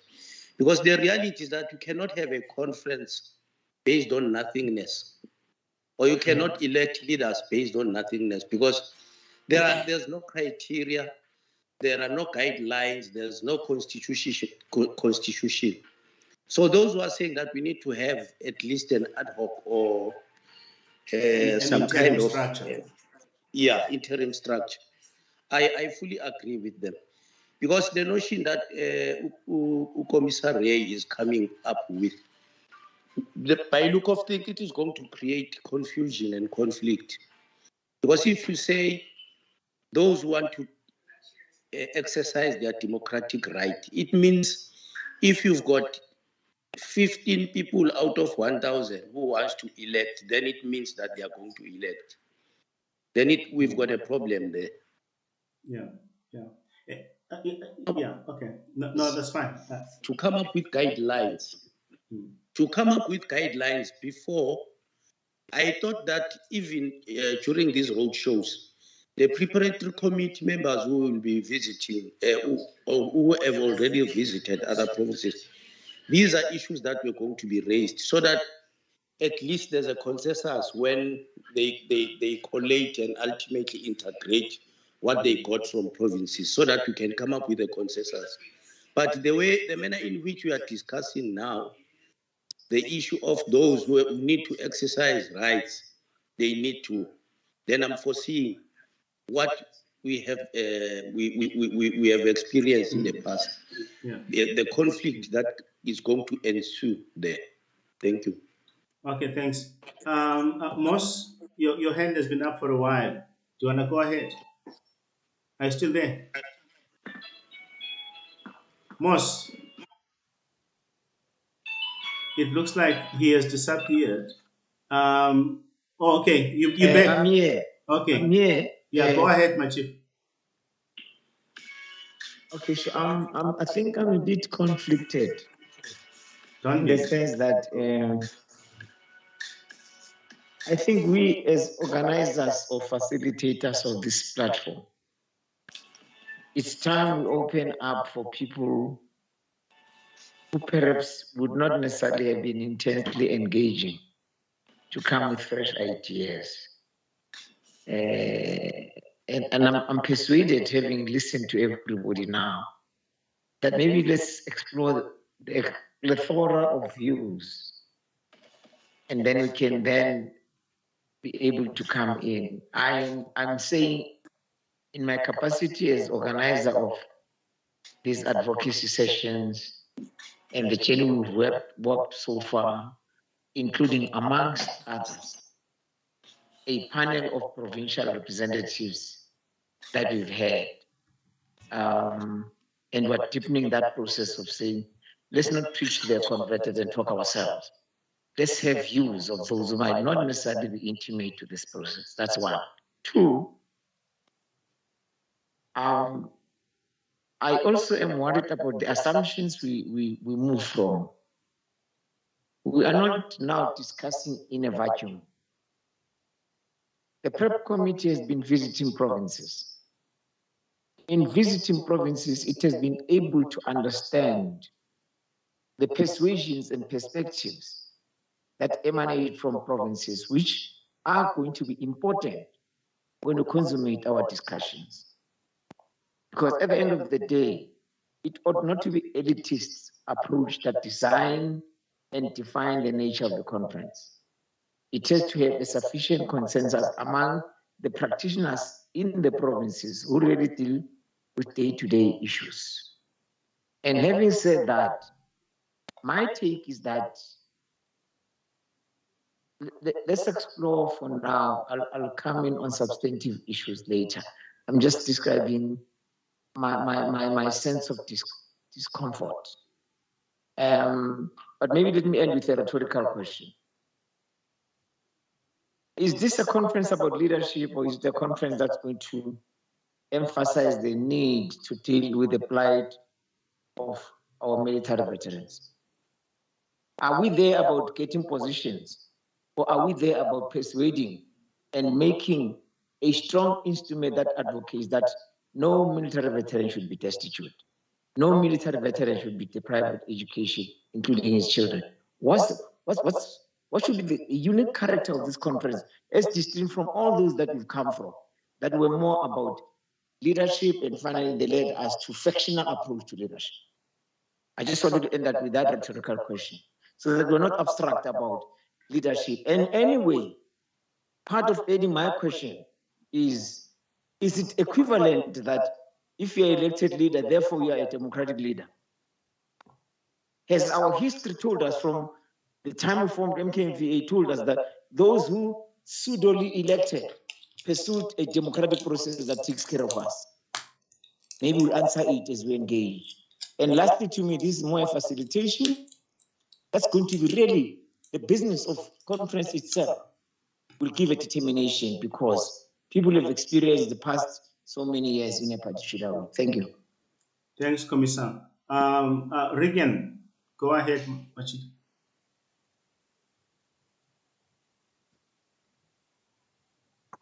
Thank you, Comrade Malik. Sure. Comrade. Yes, from the Western Cape, I'm Comrade from the Western Cape, Dula Umar region. So we decided that we are not going to accept the preparation committee suggestion. So we decided that basically, if we have a elective conference, that it must be that 1,000 delegates must be divided into the 9 provinces,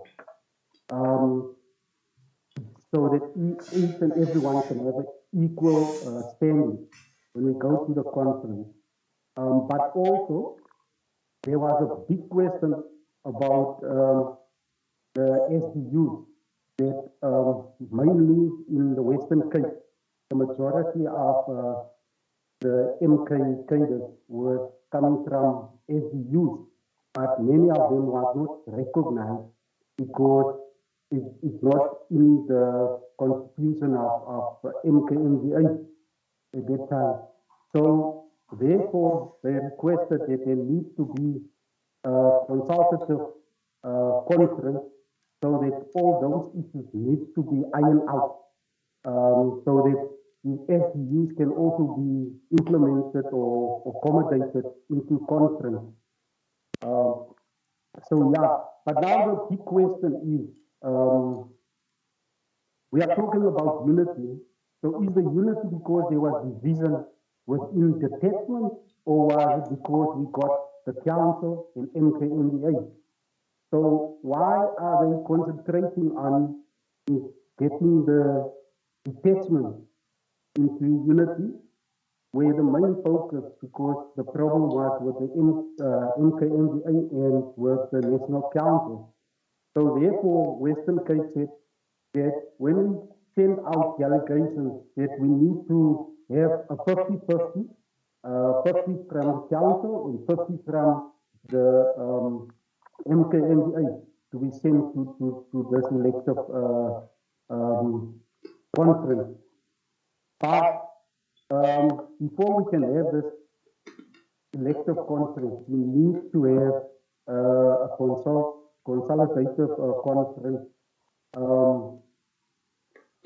in order to iron out all the small print to accommodate all those, especially the SDUs that hasn't been accommodated, so that they can be part and parcel of the process.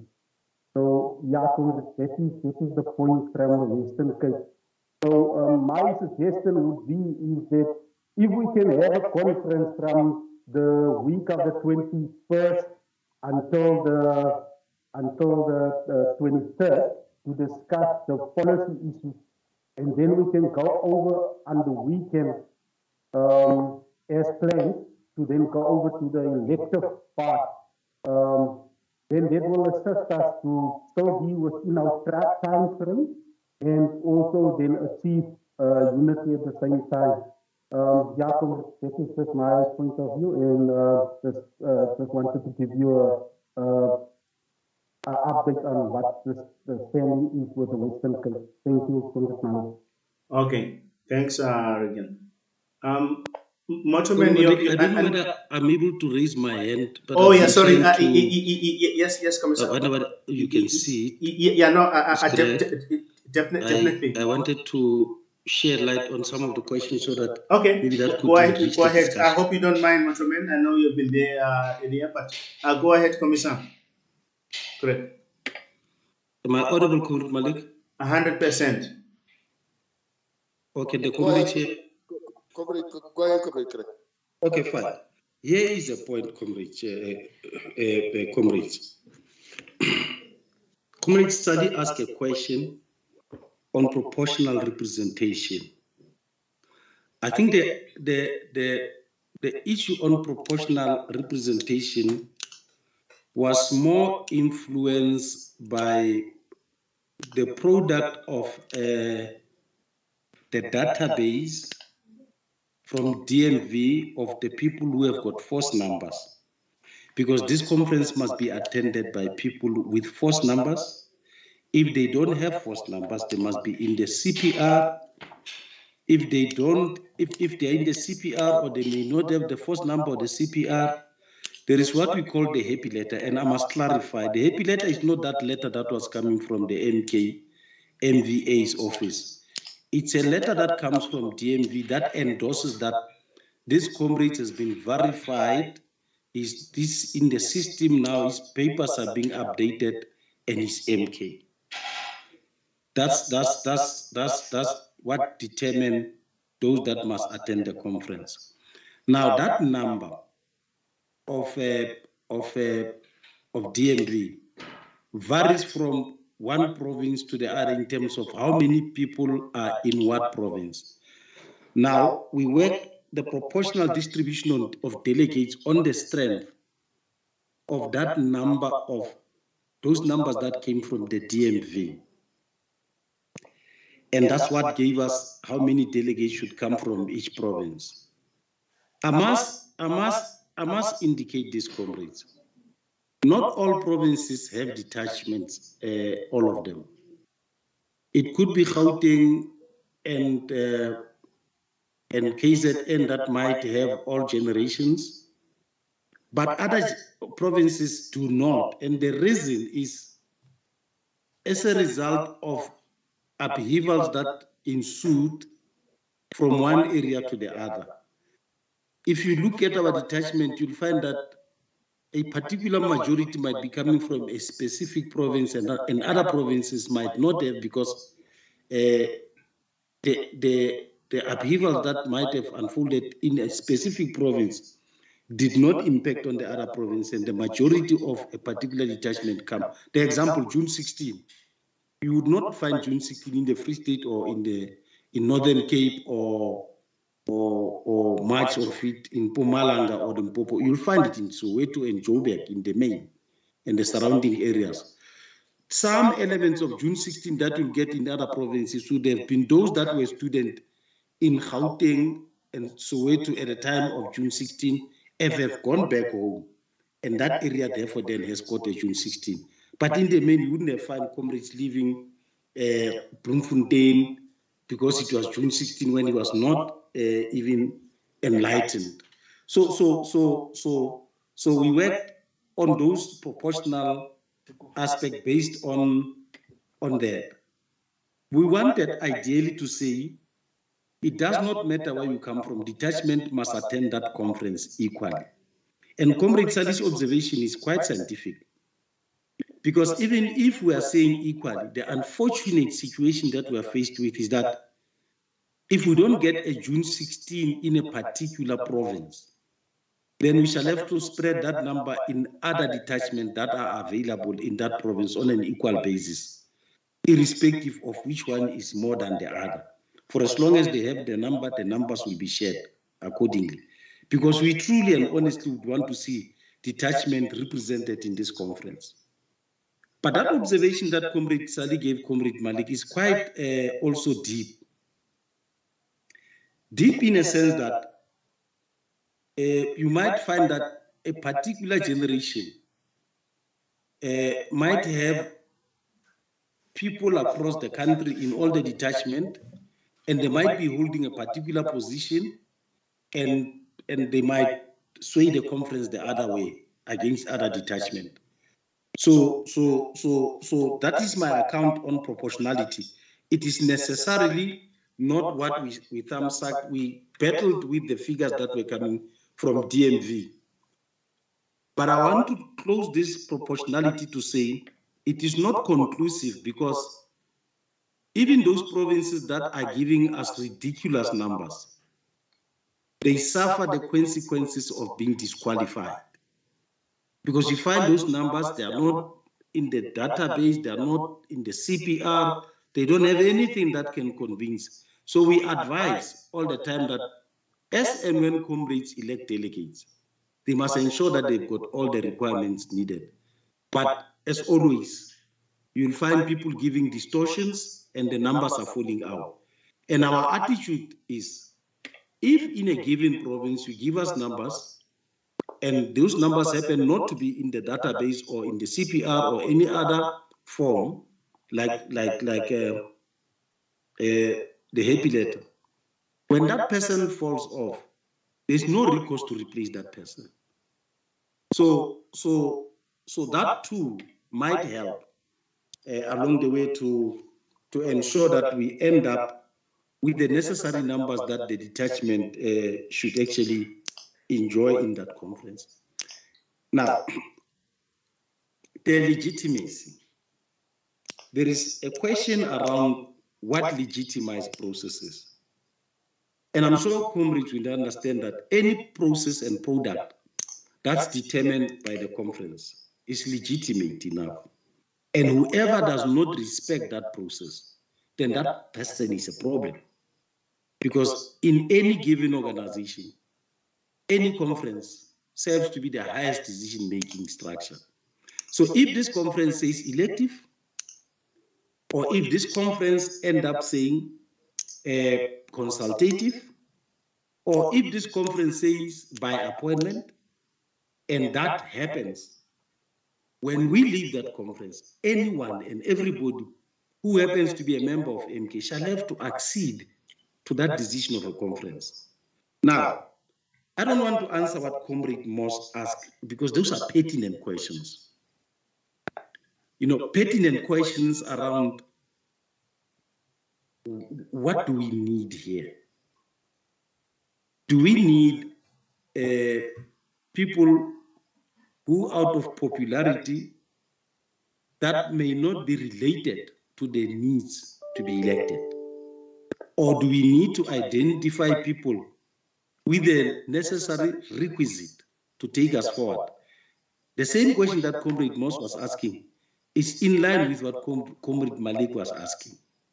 And it is what says to us, do we contest each other for what purpose?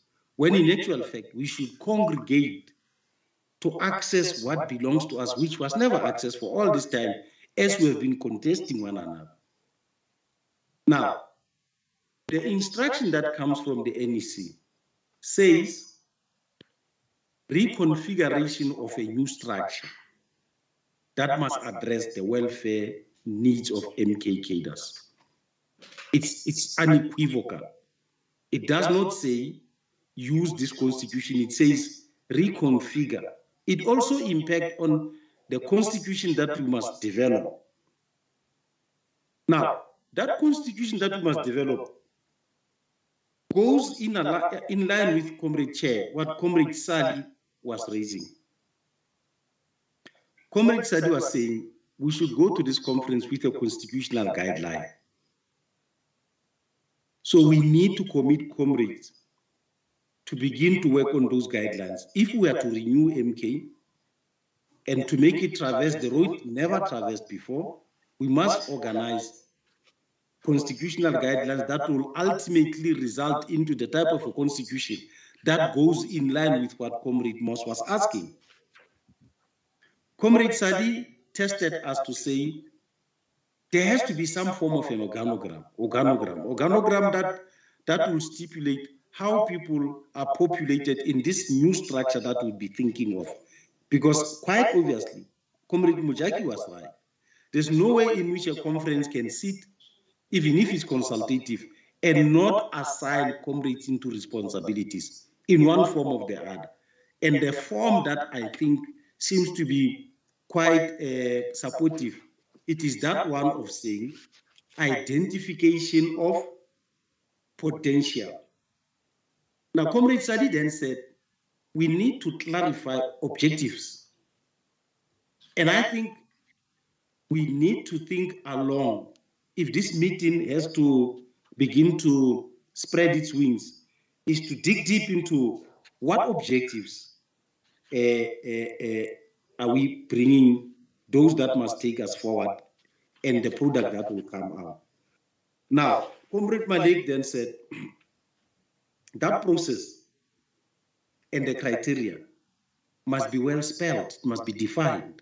I think these are the things that we should be busy with in terms of looking forward as to the kind of conference we're going to. But Comrade Moss summarized it so well that before we can even think about all these things that Comrade Sadi and Comrade Malik and Comrade Mujaki and Comrade Moss spoke about in terms of leadership, we need to begin to look at content of that conference that will consequently lead into sound resolutions that addresses the problems or the challenges that we have been faced with. And only then can we decide on the caliber of characters that we think will take us forward. Now, let me also warn this meeting in a positive way. This process that you are into, comrades, it's threatened also by people taking it to court and taking the ANC to court under the guise that they are an independent structure and their constitution is independent, and such debate are on. I'm not talking about some form of myth. They simply are getting defeated because fortunately many of our comrades are looking forward to a conference. As to the type of conference, it's another story. That could be another form of not letting people to take the ANC to court, because they would have gone to the conference to perhaps achieve what they may intend achieving. But the bottom line is that the discussion also around whether or not this process be taken to court are also parallel to what we are discussing. Now, I'm going to say, Comrade Malik, you see, we are a military structure by design and by our background. We are a structure seeking a number of authentic things, such as our welfare, socio-economic interest, a structure that must preserve its heritage and history, a structure that must ensure that it invests back the knowledge economy it commands where that is needed. Why should we, why should we underrate the ability we command and want to subject it to processes that we know are a failure in their nature? We have gone all the conferences of MK, we have gone through elections, we have elected people, and no leadership, one after the other, Comrade Malik, that we can claim to have acceded to some of the things that we're seeing are a challenge of today. When I opened this meeting, I outlined the comrade in the Western Cape was trying to reduce the problem to MK, MV and MK Council. I think he came late in the meeting. I outlined things that made MK cadres to rise against each other. And they are all in and around issues of welfare, abuse of structures, and abuse of MK name in corridors where that's not supposed to be. MK members are entitled to democratic process, Comrade Chair. But those democratic processes are exercised within the structures of the ANC, from the level of the branch to the region to the province to the national. So, in the same way as Comrade Ayanda or Comrade Tabang and others who are MK, in their numbers, rose through their own popularity by interacting with the structures of the ANC. Any member of MK who wants to be an MP, who wants to be a leader of the society at the level of democratic processes has got a right to go and join those structures. And it is only at the point when he's demonstrating leadership that the people of this country, members of the ANC, will elect him into those structures. And we are saying when that comrade goes there, leave the name of MK outside it. Do it on your own, in your own right. It's your democratic right. But let us not bring democratic processes in a situation where democracy does not yield results. Let us work towards ensuring that we identify potential. Now, the naked thing that we are saying, Comrade Chair, which I would want us to really zoom when Comrade Moss was talking. You see, we're talking consultative conference. And maybe that's what confused Comrade Ray. Indeed, we are talking a consultative conference in that there were problems. We are consulting over trying to provide solution to those problems. That is at a level of consultative. But at the end of that consultation, in that consultative process, we are saying we need to generate leadership. That is the question. That is the elephant in the room, the how part of it. And that how part of it, it's the one that influenced the process of saying, let there be detachment attending this conference, so that never again should generations be left behind. That's one. Two, that the potential of MK differs from one detachment to the other, and all that element of knowledge must be harnessed. That's what we're saying. Let there be detachment, so that we must tap with any resource that MK has, to be part of this conference. But we're then saying, in this consultative conference, let there be leadership that will be generated. Now, I used the term when I started, Comrade, I said, that leadership, it has to mend a process. It's no longer consultative. That process is called transition.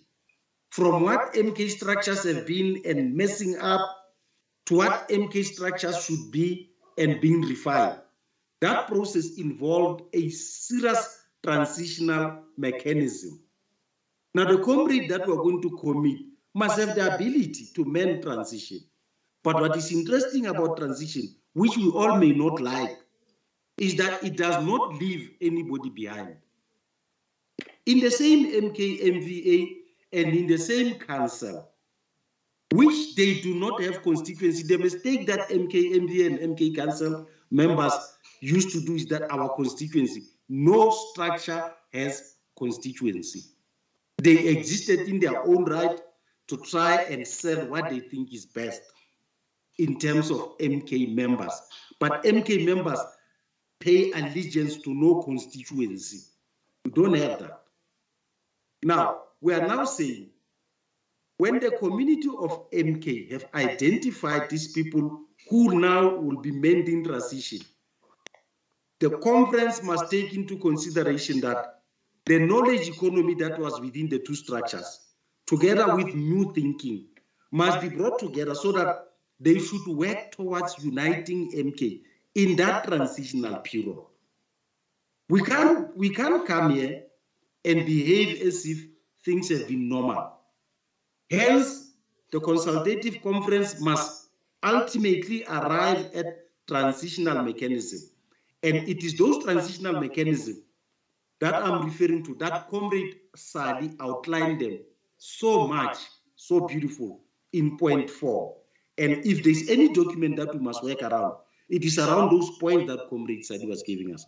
And I just wanted to say that, Comrade Chair, to say, yes, indeed, there will be dissenting voices on what is going to be proposed. The only danger for the preparatory committee, which was observed, is that we don't sell what mechanism the conference must decide upon. And I'm saying, I'm not even here in my capacity as representing the preparatory committee, but I've got a fiduciary duty to sell those elements that the preparatory committee discussed that needs your attention, so that as and when you attend this meeting that we'll be calling, do exactly like the Eastern Cape has done, and come out in your numbers. And Comrade Chair, for fear that I might not talk, I want to conclude by saying, although we are saying the detachment must attend this meeting, a lot of comrades, especially from older detachment, have lost interest in the processes of MK because they have never addressed what they expected these structures to address, and they decided to disengage and leave them. This is the opportunity where they must come. Please, as and when these meetings are called in your province, make sure that all generations are there, so that we must be able to populate a delegation of a given province on an equal basis based on detachments. And we don't start with June 16, because June 16, the numbers have depleted. They may not have that ability to be part of the conference. Those that can come will come, but we start from June 16, going up to the defense unit, sharing the numbers on an equal basis. We are not compromising on that one, and we are not going to allow any number that might see itself to be many than others to undermine. If the number is shared to be 15 each, it will be 15 each. And if a particular detachment members may not have been informed in time, but they are still alive, they are somewhere, they get phoned to check if they are willing and able to come as delegates, they get populated into the list. This is how rough we have decided to say we are going to leave no stone unturned when it comes to issues of the detachment. And we are serious on that one. So, and as we part here, Comrade Chair, please let's encourage all comrades from different detachments to participate in these processes that the preparatory committee is engaged in. And I wanted to conclude by saying that, Comrade Chair, to say you are on the right path, but I would ask you not to limit your debate to this group. Spread your tentacles the same way as other people have spread their tentacles of elective processes. Convince and show other comrades how much wisdom is the process that the Eastern Cape came with could benefit MK community. Thank you. Thanks, Comrade. I think now we're going to give back to Comrade Esther. But just one question I have for you, Commissar, you don't have to answer it now. Maybe you can answer it later on. Is on the issue of equal representation by detachments. I'm like thinking that you have, by nature, let's take, for instance, the Lutuli. You said it yourself that there are very few. And in some provinces, you actually won't have them. And then you've got very big detachments like the Young Lions, for instance. Are you not, by focusing on equality, are you not sacrificing equity in that process and therefore causing a bit of discomfort and therefore injustice? Because in all fairness, you do have, if I take the June 16, if my head is correct, there were never more than 500 of them, as compared to the thousands, for instance, in the later years, like the younger generations. And of course, it's almost like an inverted pyramid, so to speak, with the Lutuli detachment being few. Now, I do understand the issue of the detachment. So I'm not debating detachments. I'm saying detachments, all of them. It is fair and just that they are all represented. So representation of detachment is not my question. My question is whether having an equal, meaning focusing on equality instead of equity, where there is an equitable and therefore proportional fairness, because you're going to actually end up with your formula. If I can tell you the problem you're going to run up with is that, and partly you have touched on it, the fact that in other provinces you will probably find, let's say, 3 detachments or 4 detachments, whereas in others you'll probably find 0.79 or whatever the number is. So you are then unfairly punishing provinces like Gauteng, for instance, like the Eastern Cape and KZN, where you are more likely to actually have all these detachments. We're talking about, and whereas in areas like Free State or Northern Cape and other smaller provinces, you only have, let's say, about 3. And if you give each, let's say,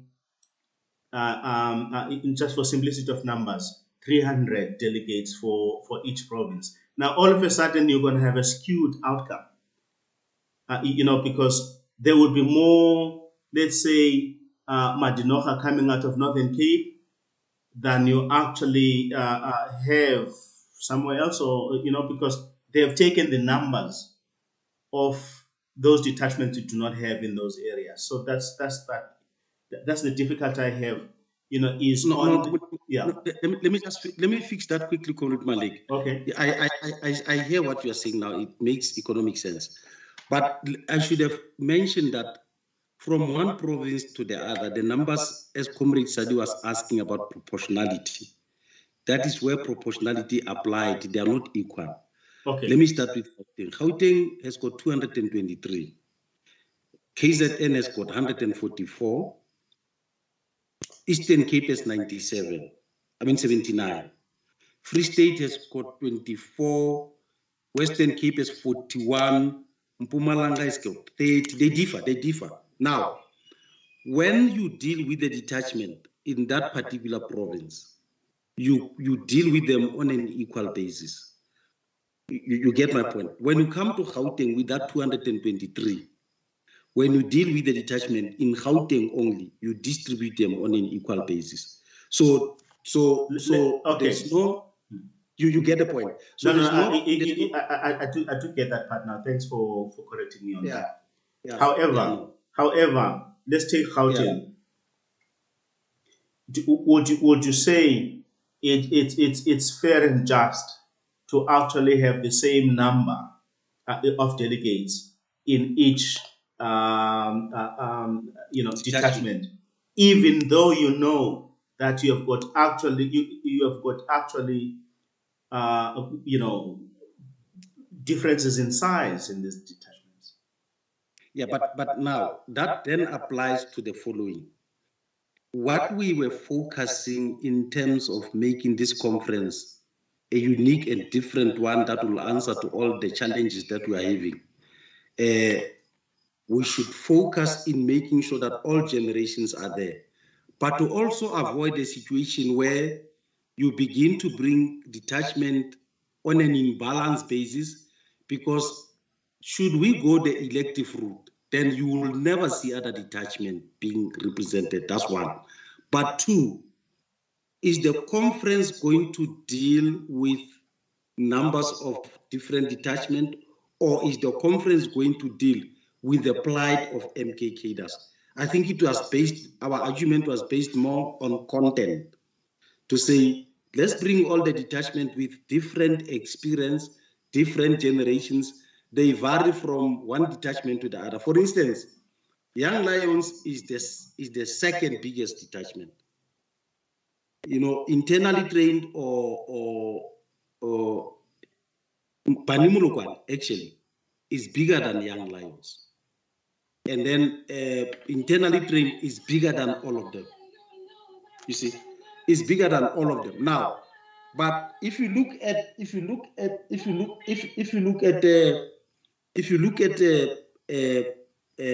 those patterns, then you are going to have an imbalanced conference in terms of numbers. But if you bring the detachment, I think it should take us to what Comrade Moss asked us, the critical question. It's about content.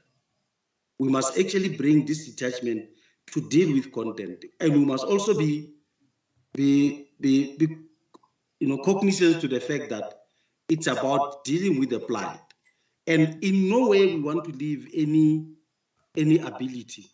For instance, June 16, Comrade Malik, most of us were trained by that detachment.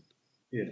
The material in that detachment, it's a material that cannot be lost. and we need that material, and it's beginning to follow the route of the Tuli detachment in terms of depletion. So we looked at it that way, and we said, we argued around it, and we said, no, the best conference is that we're going to bring detachment. But you're going to be surprised, Comrade Malik, when we go into that conference, it is detachment from provinces. You are going to find more young lions because they are everywhere in the country than Moncada, for instance, than Madinor. You're going to find every province has got the young lions. So when that detachment meet in that conference, you'll be shocked. It will be more. Equally so, you'll find Bani Mulukwani equivalent or equal to young lions, including internally trained. But once you go to Madinora and go to others, despite the fact that we are advocating equal delegation, it is unfortunately on the basis of provinces. So the numbers are still going to have that parity at the end of the day. Okay, no, thank you very much. Zimbi, you can go ahead, my leader. Sorry for keeping you waiting.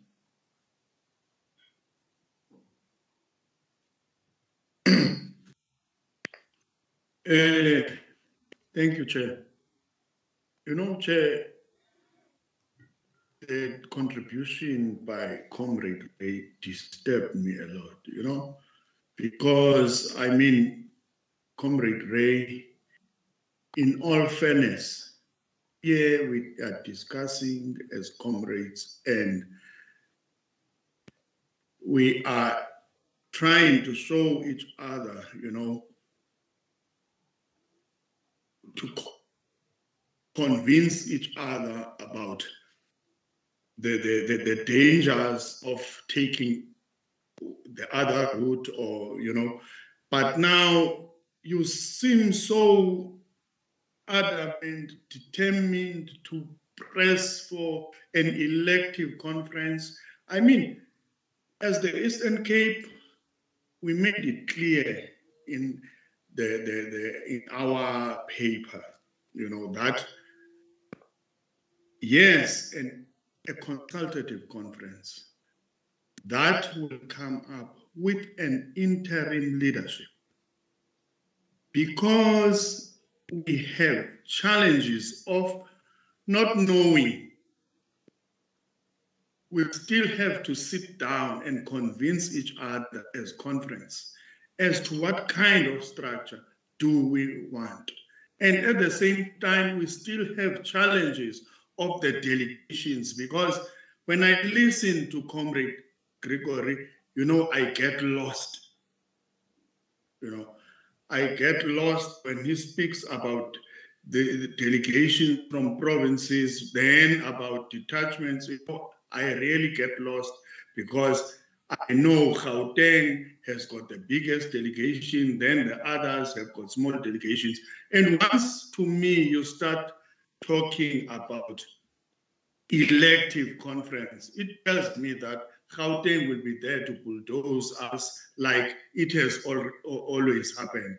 And then we will be beaten by numbers, because as I had said when I made my contribution, there's a comrade that was recruiting people in our province. As we were busy with that committee, day before the committee, he was going he was in Cape Town, in fact, but he was calling one comrade from our province to say, recruit for MKVA. But that person is in a high position in the committee that you guys have.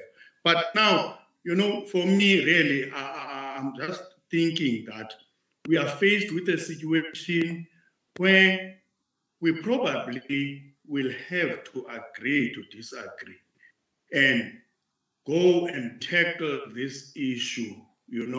I'm not saying we must just drop it, no, but we will have to go and tackle it there at conference, probably, because we really, when you look at the challenges that are faced by comrades, by cadres there, in our provinces. It's really pathetic, And now to come and, because already with those comrades, once you start saying we're going for elections and we've got that small delegation, they know it has always been about numbers. And now another thing, we're talking about that database of DMV.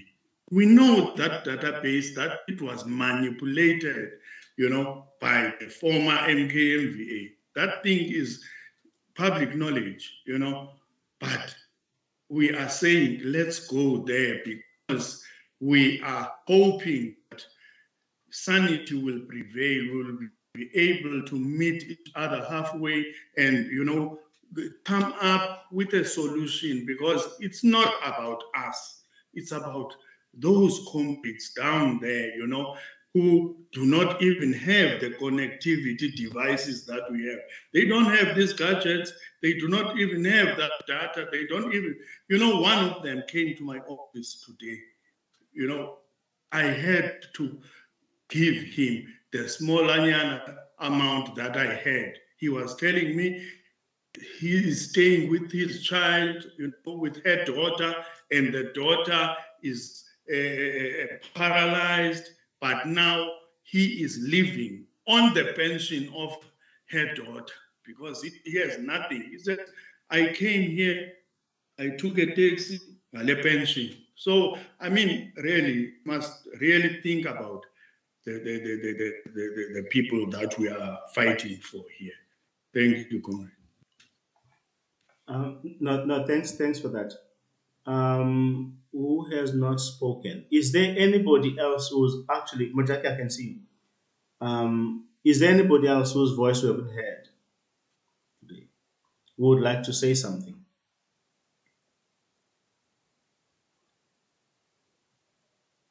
Anyone at all, even if it's swimming against the stream. Anyone?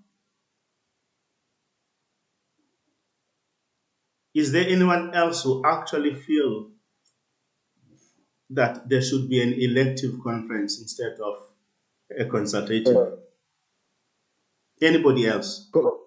Comrade Chair. Yeah, Comrade yes, Chair. Yeah, Mataman.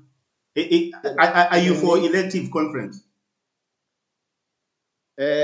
Probably, I think we need also to review or relook on the very definition, or rather the terminology that we're using. Okay, then you're talking on a different point. Can I hold you back there? Yeah, because you're not answering my question. I'm worried about time. Now we have been here for too long, and you being Lutuli, you probably should be in bed now. But anyway, the question I'm trying to actually ask here is that, is there anybody else who actually feels this conference, he agrees with Comrade Ray that it should be an elective conference? That's the voice I just want to hear now, because we don't want those voices not to be heard here today. We want to hear all voices. Anybody else? Obviously, there's no one, Comrade Malik, they could have said it. Okay, sure. Now let's take Omri, because we haven't heard his voice. Yeah, let's just take Omri because we haven't heard his voice. Hand. Yeah, no, Mosa, I can see you, but you're gonna go after Mhlongo, please. Can we hear his voice, because we haven't heard his views, and more or less we know where your views are. Can we just get Mhlongo to hear something? I mean, say something. Thanks, Commissioner Malik. Thank you, comrades, for the discussion. I just wish to say that the elective conference will not help us. If I have to be frank with you, even the last one would not have helped us. It was already hijacked before the conference because they cook up the numbers. So as long as we carry out elections in the current format, we cannot have a proper, credible structure of MK. We'll just have another one similar to the one of 2007 or 2011. All these previous structures, they've not helped us. They've gone through elective conferences, all those conferences, and they've not delivered to us. So I'm saying that elective conference will not help us, whether we like it or not, will not help us if you have that elective conference. And the other thing I want to say to you, comrades, that we must move away from this concept of elective conference in future. We must separate conferences and elections. Elections on a different day, something else, and conferences for debates, discussions of policies, for people who will go and discuss, but elections on a different day. This elective conference was coined as a one stone killing two birds, and we no longer need it now. We need to separate that. Thank you very much. Nice and short. Thank you very much. Moss and then Preston. Moss, you go ahead. No, thanks, Comrade Malik. I'm covered by most of the discussion. Let me apologize, I got cut off. I had to come back, I might have lost something. And when I finished my input, then the first one, I put rhetorical questions. I want to be more on the affirmative than ask rhetorical questions. I'm covered by the fact that emphasis on elections leads us to a different ball game of jobbing for power, having elitist approach instead of carrying the masses along, and defocusing on matters that relate to what's the plight of our comrades, which must be given attention, and has never been given attention since the advent of democracy. So we've learned from it, we can't move the same route unless we do not want to grow. Secondly, I'm also persuaded to say, as the meeting whilst I was away, been made alive to the fact that whilst we do not have emphasis on elections from some of us, it is not necessarily true that the Gauteng view is for elections. I don't think that's a fair representation. I do know that in Swane there's this very strong view that elective conference is disastrous, notwithstanding the fact that people are pushing it. But we've engaged in that engagements, and it's one region that's also having many members. I can say with authority that in the West Rand, we're very clear that election conference leads to factionalization. So I'm not sure when we say it's a Gauteng view, how authentic that is. Maybe we test it in conference. Maybe it's a view of some individuals for whatever reason, which they are entitled to. But it cannot be portrayed in this official meeting. That is a view of Gauteng.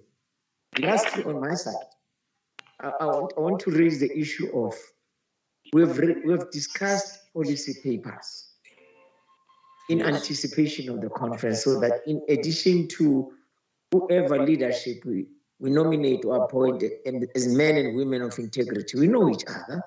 We know who are charlatans, who are opportunists, who are thieves, who are revolutionaries. We know each other by now. So it cannot be that we'll be going there as if we're meeting for the first time.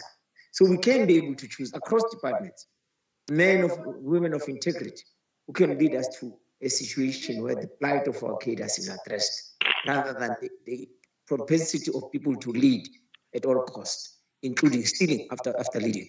So my take is, has the issue of policy position papers discussed by this forum over the last 2 months been discussed? If it is it going to be considered as part of the considerations for discussion on substantive issues, including how we can deal with the plight of cadres? If it was not, I want to submit and make a proposal that it be considered, because we applied our minds, we did research, we had very robust discussions which can add content rather than the propensity to lead as a primary focus. Thank you.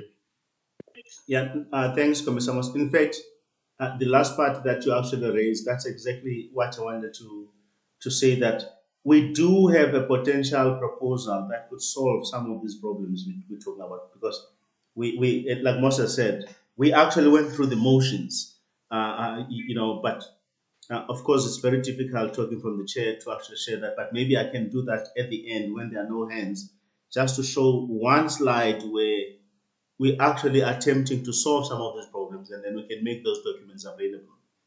I think, Mojaki, your hand has been up the longest.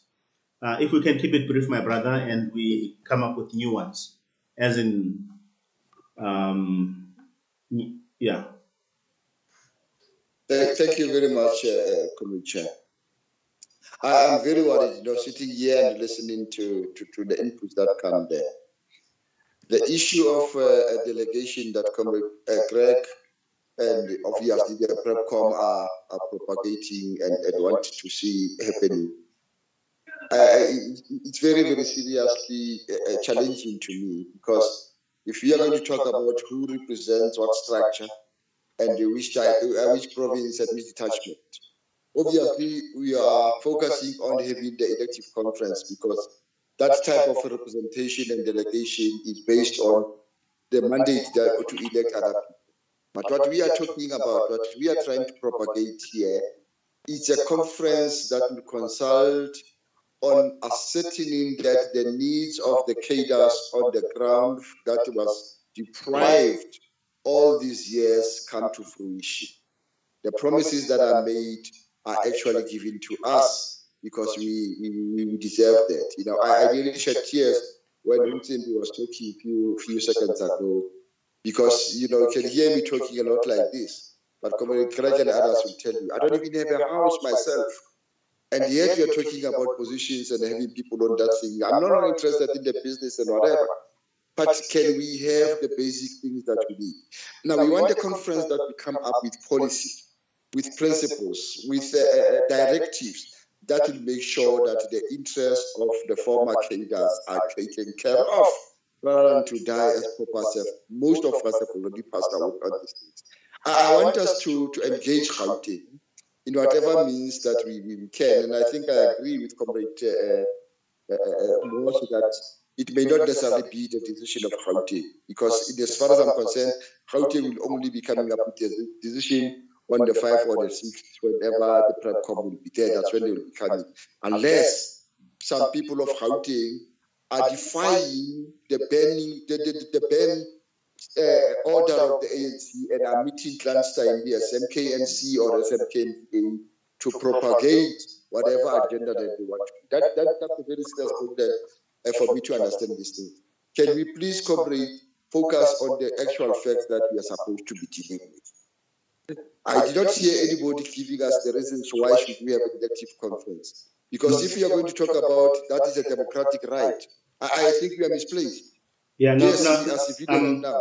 I'm just finishing now. Okay. I'm saying yes, we are civilians because we are no longer carrying arms, but we are the advanced detachment. Democracy does not apply to us. Democracy is not going to serve us anything. Democracy is not going to make sure that our people get what they are supposed to get at this stage, because our people are different from the type of people that democracy has to apply for. So the issue of representation in that conference, I don't think this either here nor there. If it was for me and I could take decisions on that, I would say everyone who is a member of MK from whatever detachment should actually attend that meeting, because we are going to discuss about the plight that we find ourselves in, not the issue of the elections. I agree with the sentiments that says if comrades feel that we should go to the conference divided and others saying elective and others are saying consultative, let it be. But honestly, the verification of the bona fides should actually be done so that we are sure that the people who say we want conference are the actual people who are members of the MK with a good standing by virtue of having served in our structures. And those who are saying the consultative should actually chart the way forward and come up with documents that will see to it that there are changes in the lives of ordinary people, myself included. I close my case. Thank you, Chief. Let's start with Tebza. Charlie, you will be next after Tebza. Teboko. Yes, Chief. Am I audible enough there? Yes, we can hear you, even if you're talking under the bed, but we can still hear you. Okay. I am going to propose the following issues, and I will depend on your wisdom and imagination to sift and locate the issues in the context of this discussion.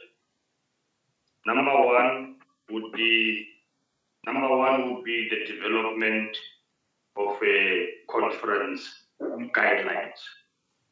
To me, that becomes key. And I think that one is also tightly linked to defining parameters of the Unity Conference. What do we mean there? So that we can effect the newness in the context of what the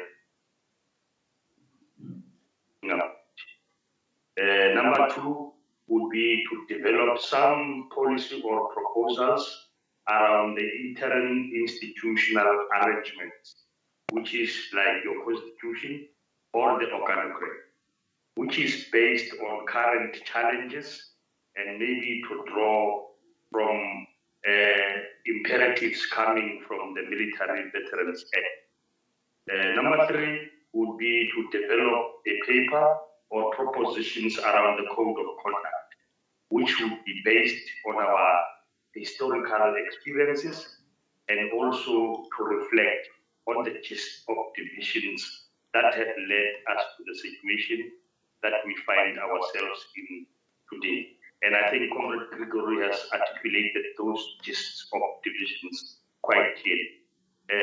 Number four would be to develop a paper position around the role of MK in society. What is it that we want to see ourselves contribute and do in society in general? I think these issues would help us, pedal to some new horizon. Thank you. Okay, thank you very much. Charles? Thanks, Chair. Good evening, comrades. Chair, I won't take much of your time. I'll be short. I think it will not be wise for us to push doing things that we have been doing since 2007 that have never worked. At the moment, we are not in a good space. We are talking about unity amongst ourselves. We're still divided. We still hear of meetings by comrades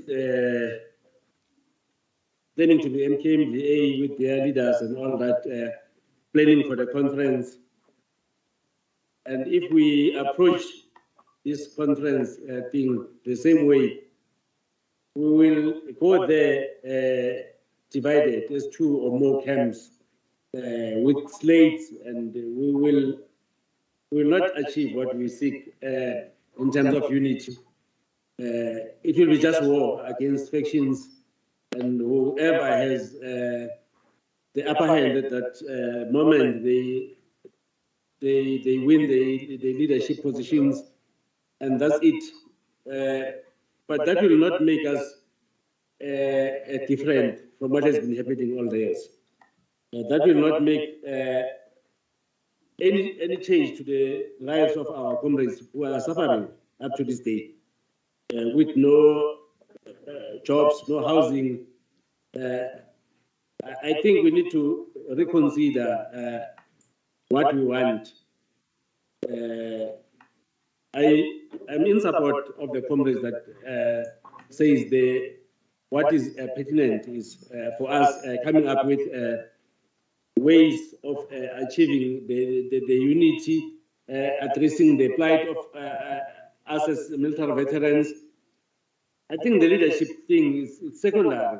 It should not be a primary thing that we go there for at all costs, because it will not help us in any way if we go and elect new people in the same situation that we're in.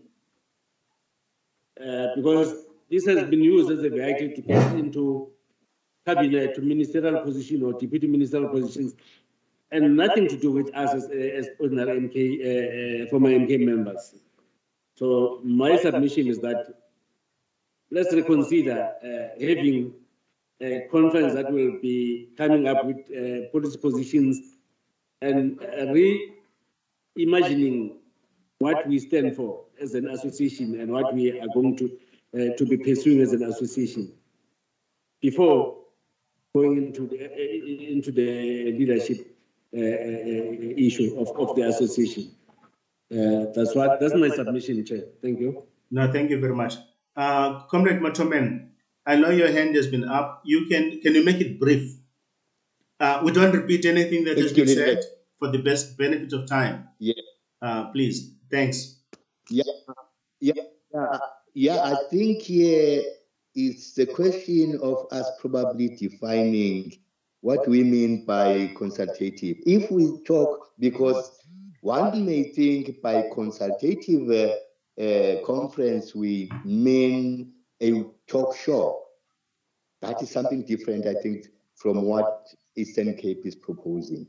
And the question of elective conference, in the manner and the format and the formula that has been used before, comrades, we can't go that route. I think we agreed on that. For an example, comrades, right now as we are speaking in Mpumalanga, these MKMVA comrades are in a hotel plotting and planning those lists probably which may even influence the Gauteng, which probably Comrade Ray is trying to do. So the point here, we are going to have a structure, as Comrade Greg is talking about, the transitional arrangement structure that must see to it that in the transitional period, we encapsulate and deal with all these matters, be it political matters that affect the African National Congress, be it welfare issues. I think we are agreed on that one. So as of course, we are taking into consideration the question to say, we can't have separate consultative and then later have an elective because we don't have the luxury of time as you just suppose our challenges within the ANC and the challenges that are affecting cadres on the ground. So there is a middle ground, comrade. That is my submission. But we can't go the route of elective as it were all these years. I submit. No, thank you. Now, just for the benefit of those who might have missed some of these previous sessions, I just want to show you, if you can see my screen. One of the things that we actually proposed, to deal with all of these issues, because obviously there are comrades who want politics and they want to use MK in the manner that they understand, right? So to try and actually come up with some form of Solomon's wisdom, and I mean, like, I'm not saying that is the case here, but one of our discussions we had here was to actually say, yes, all detachments must actually be represented in the leadership of the structure. So definitely no problem there at all. But we needed to separate the bread and butter issues from the politics. So effectively, if people want to slog it out and a fight over who's the chair and who's the secretary, who's this, who's in the top six, and if that's what comrades want, maybe they should be given an opportunity to do so. But separate that from, give them political power. They must have nothing to do with some of the bread and butter issues like social welfare. And they shouldn't be able to actually even have powers to remove those people there, because the reality here is that if you listen to some of the problems that comrades are talking about, they are all based on the instability at the political level. People's egos come in play, and at the end, people want to actually rise and emerge, on the carcasses of their own comrades in the process. That has been done plenty times. So the idea, therefore, is to actually not only talk about the format of the conference, but the content of the conference must be such that you have got a new animal, that will protect itself from all this squabbling. Like people who want to squabble forever for political power, fine. They can have their own hall where they go the whole day, debate issues there. But whatever they do there should not affect the delivery arm, the service arm. So even if there is a reporting line, just for supervisory and all those type of things, but those people must still be effectively, capable to do the work that they should be able to do. We can't be sending people in Sanva who cannot actually develop policies, because Sanva is effectively the only entry we have in the state to actually develop policies. So what I'll do, I'll actually make this available to those comrades who don't have it, so that at least we can actually see as we are debating, further, towards the conference, to actually see if we're to just tone down and listen to each other, we don't have the solutions we're looking for. My view is that we do. It's just that now, even if, for instance, we're to look at the proposition of elections, the difference is not even that big at all, because what Commissioner Ray is saying, if you have time, of course, debate and come up with all the structures, everything else that you want to come up with, do that. This is what he's actually saying. And then he's actually then saying, but then after you have done all those things, you have designed the house that you want, and you've done all those things. Now, but after that, at least do elect a leadership, right? Now, of course, the nuance here is the timing issue. He wants a compressed time, do it during the allocated period of the conference. Commissar Greg covered this to say, well, we have a budget. So if we're going to have an elective conference later, how are we going to do that? So there are logistical issues, real questions. So the proposition, therefore, to try and deal with these issues, and again, it's something that maybe we can reflect on, is that the PrepCom should probably actually consider a hybrid conference where you can actually have both technology and physical warm bodies in a conference hall, where no one is excluded as long as you are a verified MK comrade. You are, or with all the forms of verification that the PrepCom has. Then on the venue, because there are budgetary issues, you can't have everybody there. On the venue, you then can actually have, if you like, then the type of splitting, of hairs we're busy doing here, to say how many should come here. But the reality is that, comrades, when it comes to discussing content, they will be bored. They'll be sitting outside that conference anyway, drinking whiskey and smoking and, busy with quick slay queens. They do not want to engage with the real issues. Comrades don't read. That's just the reality. They don't read documents. They don't read any of those things. So they will not be participating anyway. So they'll be there, but they'll just be there for electing. But if you actually say, fine, this is fine, we will have elections in a very short period of time, because we then want to try Mhlongo's idea of one member, one vote. So MK is a nice small community. We can test this on ourselves. If we think we can save the ANC, but we can't save ourselves, then we're dreaming. So we need to save us first before we can save the ANC. Now, all the ideas we have about saving the ANC, what then it actually means is that we should pilot them on ourselves first. Take the medicine you want to give to the ANC, give it to yourself first.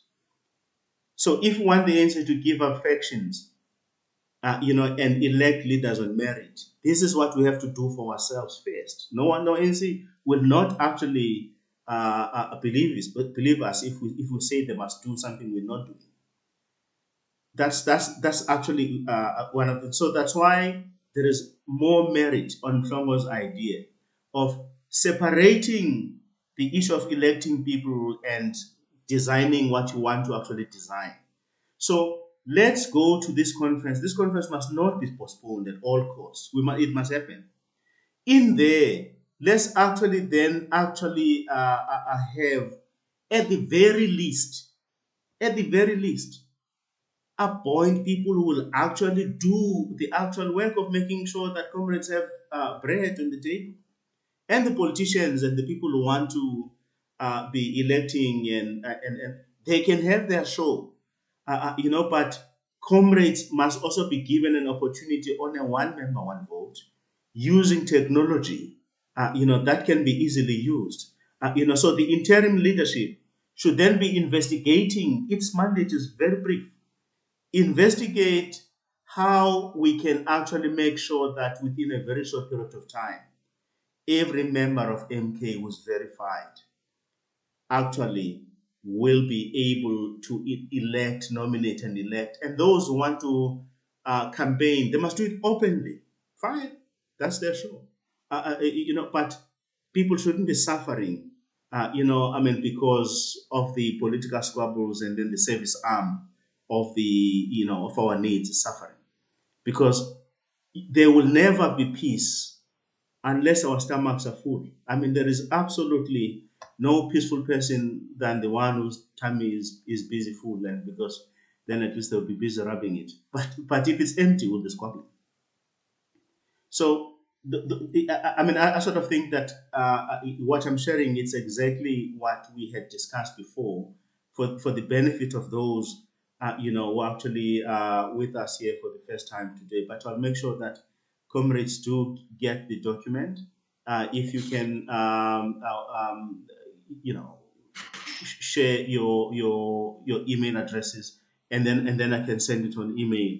But then I'll also put it up on the WhatsApp. It's a document that we had discussed, and we have submitted, as Commissioner Moss said, to the PrepCom, because we hoped we could make a presentation there to say, as you're moving ahead, please consider these aspects as well. We're tired of fighting. We are tired of fighting.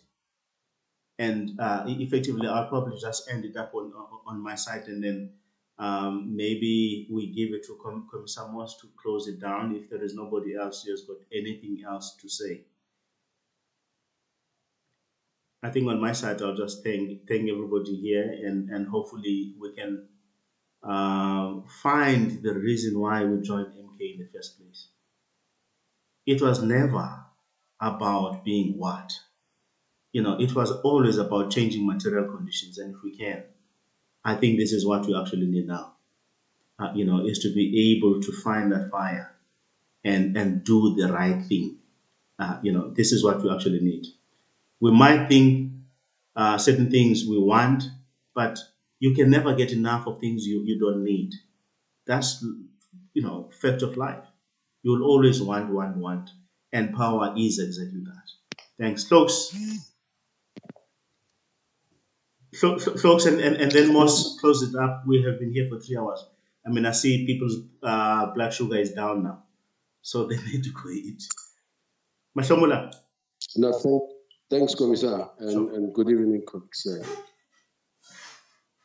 Commissioner, my understanding while sitting and observing, listening to comrades talking, I think we can still make it with the middle route. I think we all agree that conference alone will not resolve the issue of disunity. But if the conference were to sit or was to sit and deal with these perennial issues that have wanted us over a long period of time, that are cosmic divisions, that are of socio-economic nature, as most of us would have articulated, but also deal with a specific issue of depoliticizing, I don't know how to put it, whether it's demilitarized or depoliticized, just for us to be able to take the MK back as an association than of a political organization as it is today. And it's an organization that is faring fires on fractional basis. But if we were to take the MK to be a strong political instrument of the MK, of the ANC, and we focus strongly building a strong commissariat or a political focus program within the ANC, it will help. And this should be taken to an interim structure. When we go to this conference, which is a resolution of the 54th conference, we should affirm the position of the 54th conference by saying we are rather electing an interim structure that will take us through these phases that will then reunite the MK component or community and focus it as an association that associates with the ANC and primarily to drive the political agenda of the ANC and reinstate the ANC back to its former glory. And the question of elections should then follow, and when that happens, like you said, Commissar, follow or lead by bringing in one person or one member, one vote into the frame. So it will remain within the resolution confines of the 54 conference. It's an interim structure. We're cleaning up the house until perhaps the next 12 months, where the interim structure will then call an elective conference for us to be able to elect, and then we could then comfortably say we have tried to clear the divisions that we have, because we still have, like Congress knows, a lot of these comrades are sitting in corners as we speak, plotting leadership, which is not going to help us. But an interim structure perhaps would assist to clean the house. And this time, it will be away from the current infrastructure of the ANC, where it is confined to a substructure of the ANC. But it will rather be linked to that substructure by reporting lines or whatever. But it would be a structure, at least interimly, that exists to deliver us elsewhere 12 months later. Thanks, Chair. No, thank you very much. Sis T, if you are in the audience, we would like to hear your voice as our former DST and leader, of course. Please, we would like to hear your wisdom on this. I'm sorry to put you on the call here, but your wisdom is called for. Are you still here?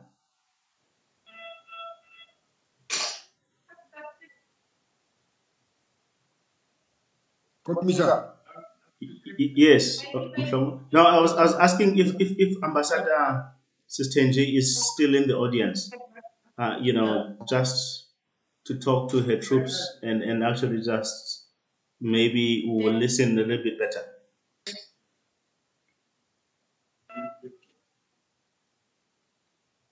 Okay, it looks like she's not there. Most you can close if Tongo has nothing to add. On my side, I think it is done. Other than thanking everybody else, I'm cool.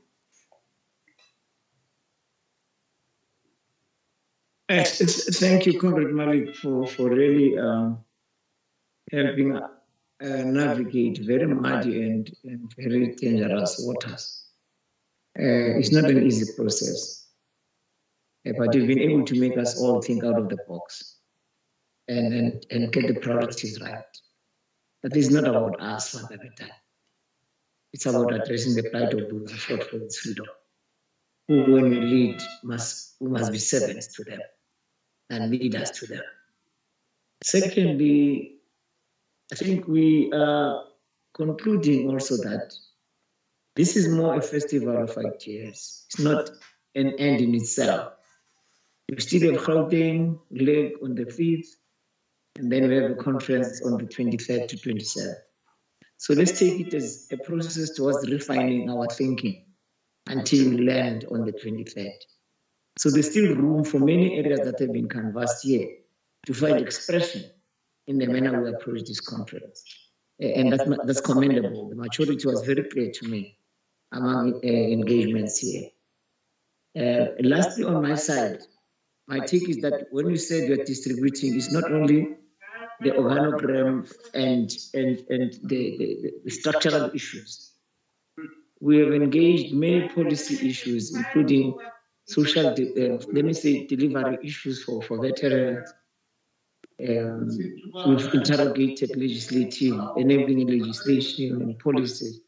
So let's distribute a package that we've distributed to the PrepCom so that we level the playing field of understanding the thinking that was informing commissars when they took initiative, rather than confine it to structural issues. And lastly, on my side, comrades, I'm sorry that I've been in and out. Let's take it as work in progress.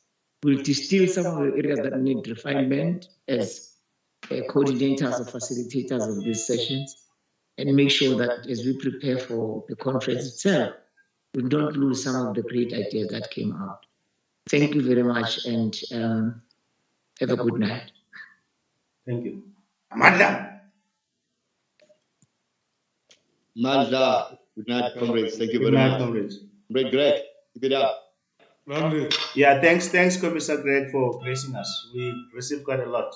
Hopefully, we keep it tight. No problem. Comrade Malik. Yes, Commissar. Doc. Yeah, sure. Could you please distribute these documents? Maybe someone can use them for this upcoming visit to Mpumalanga on Friday. No, sure. I'll definitely distribute it. Okay, thanks. Yeah, no, definitely. Hey, 60. Sure. Good night. Mr. Good night. Good night. Stay safe and go home if you're not home. Yeah. Good night. Yeah, our 60 must go home. Yeah, hey.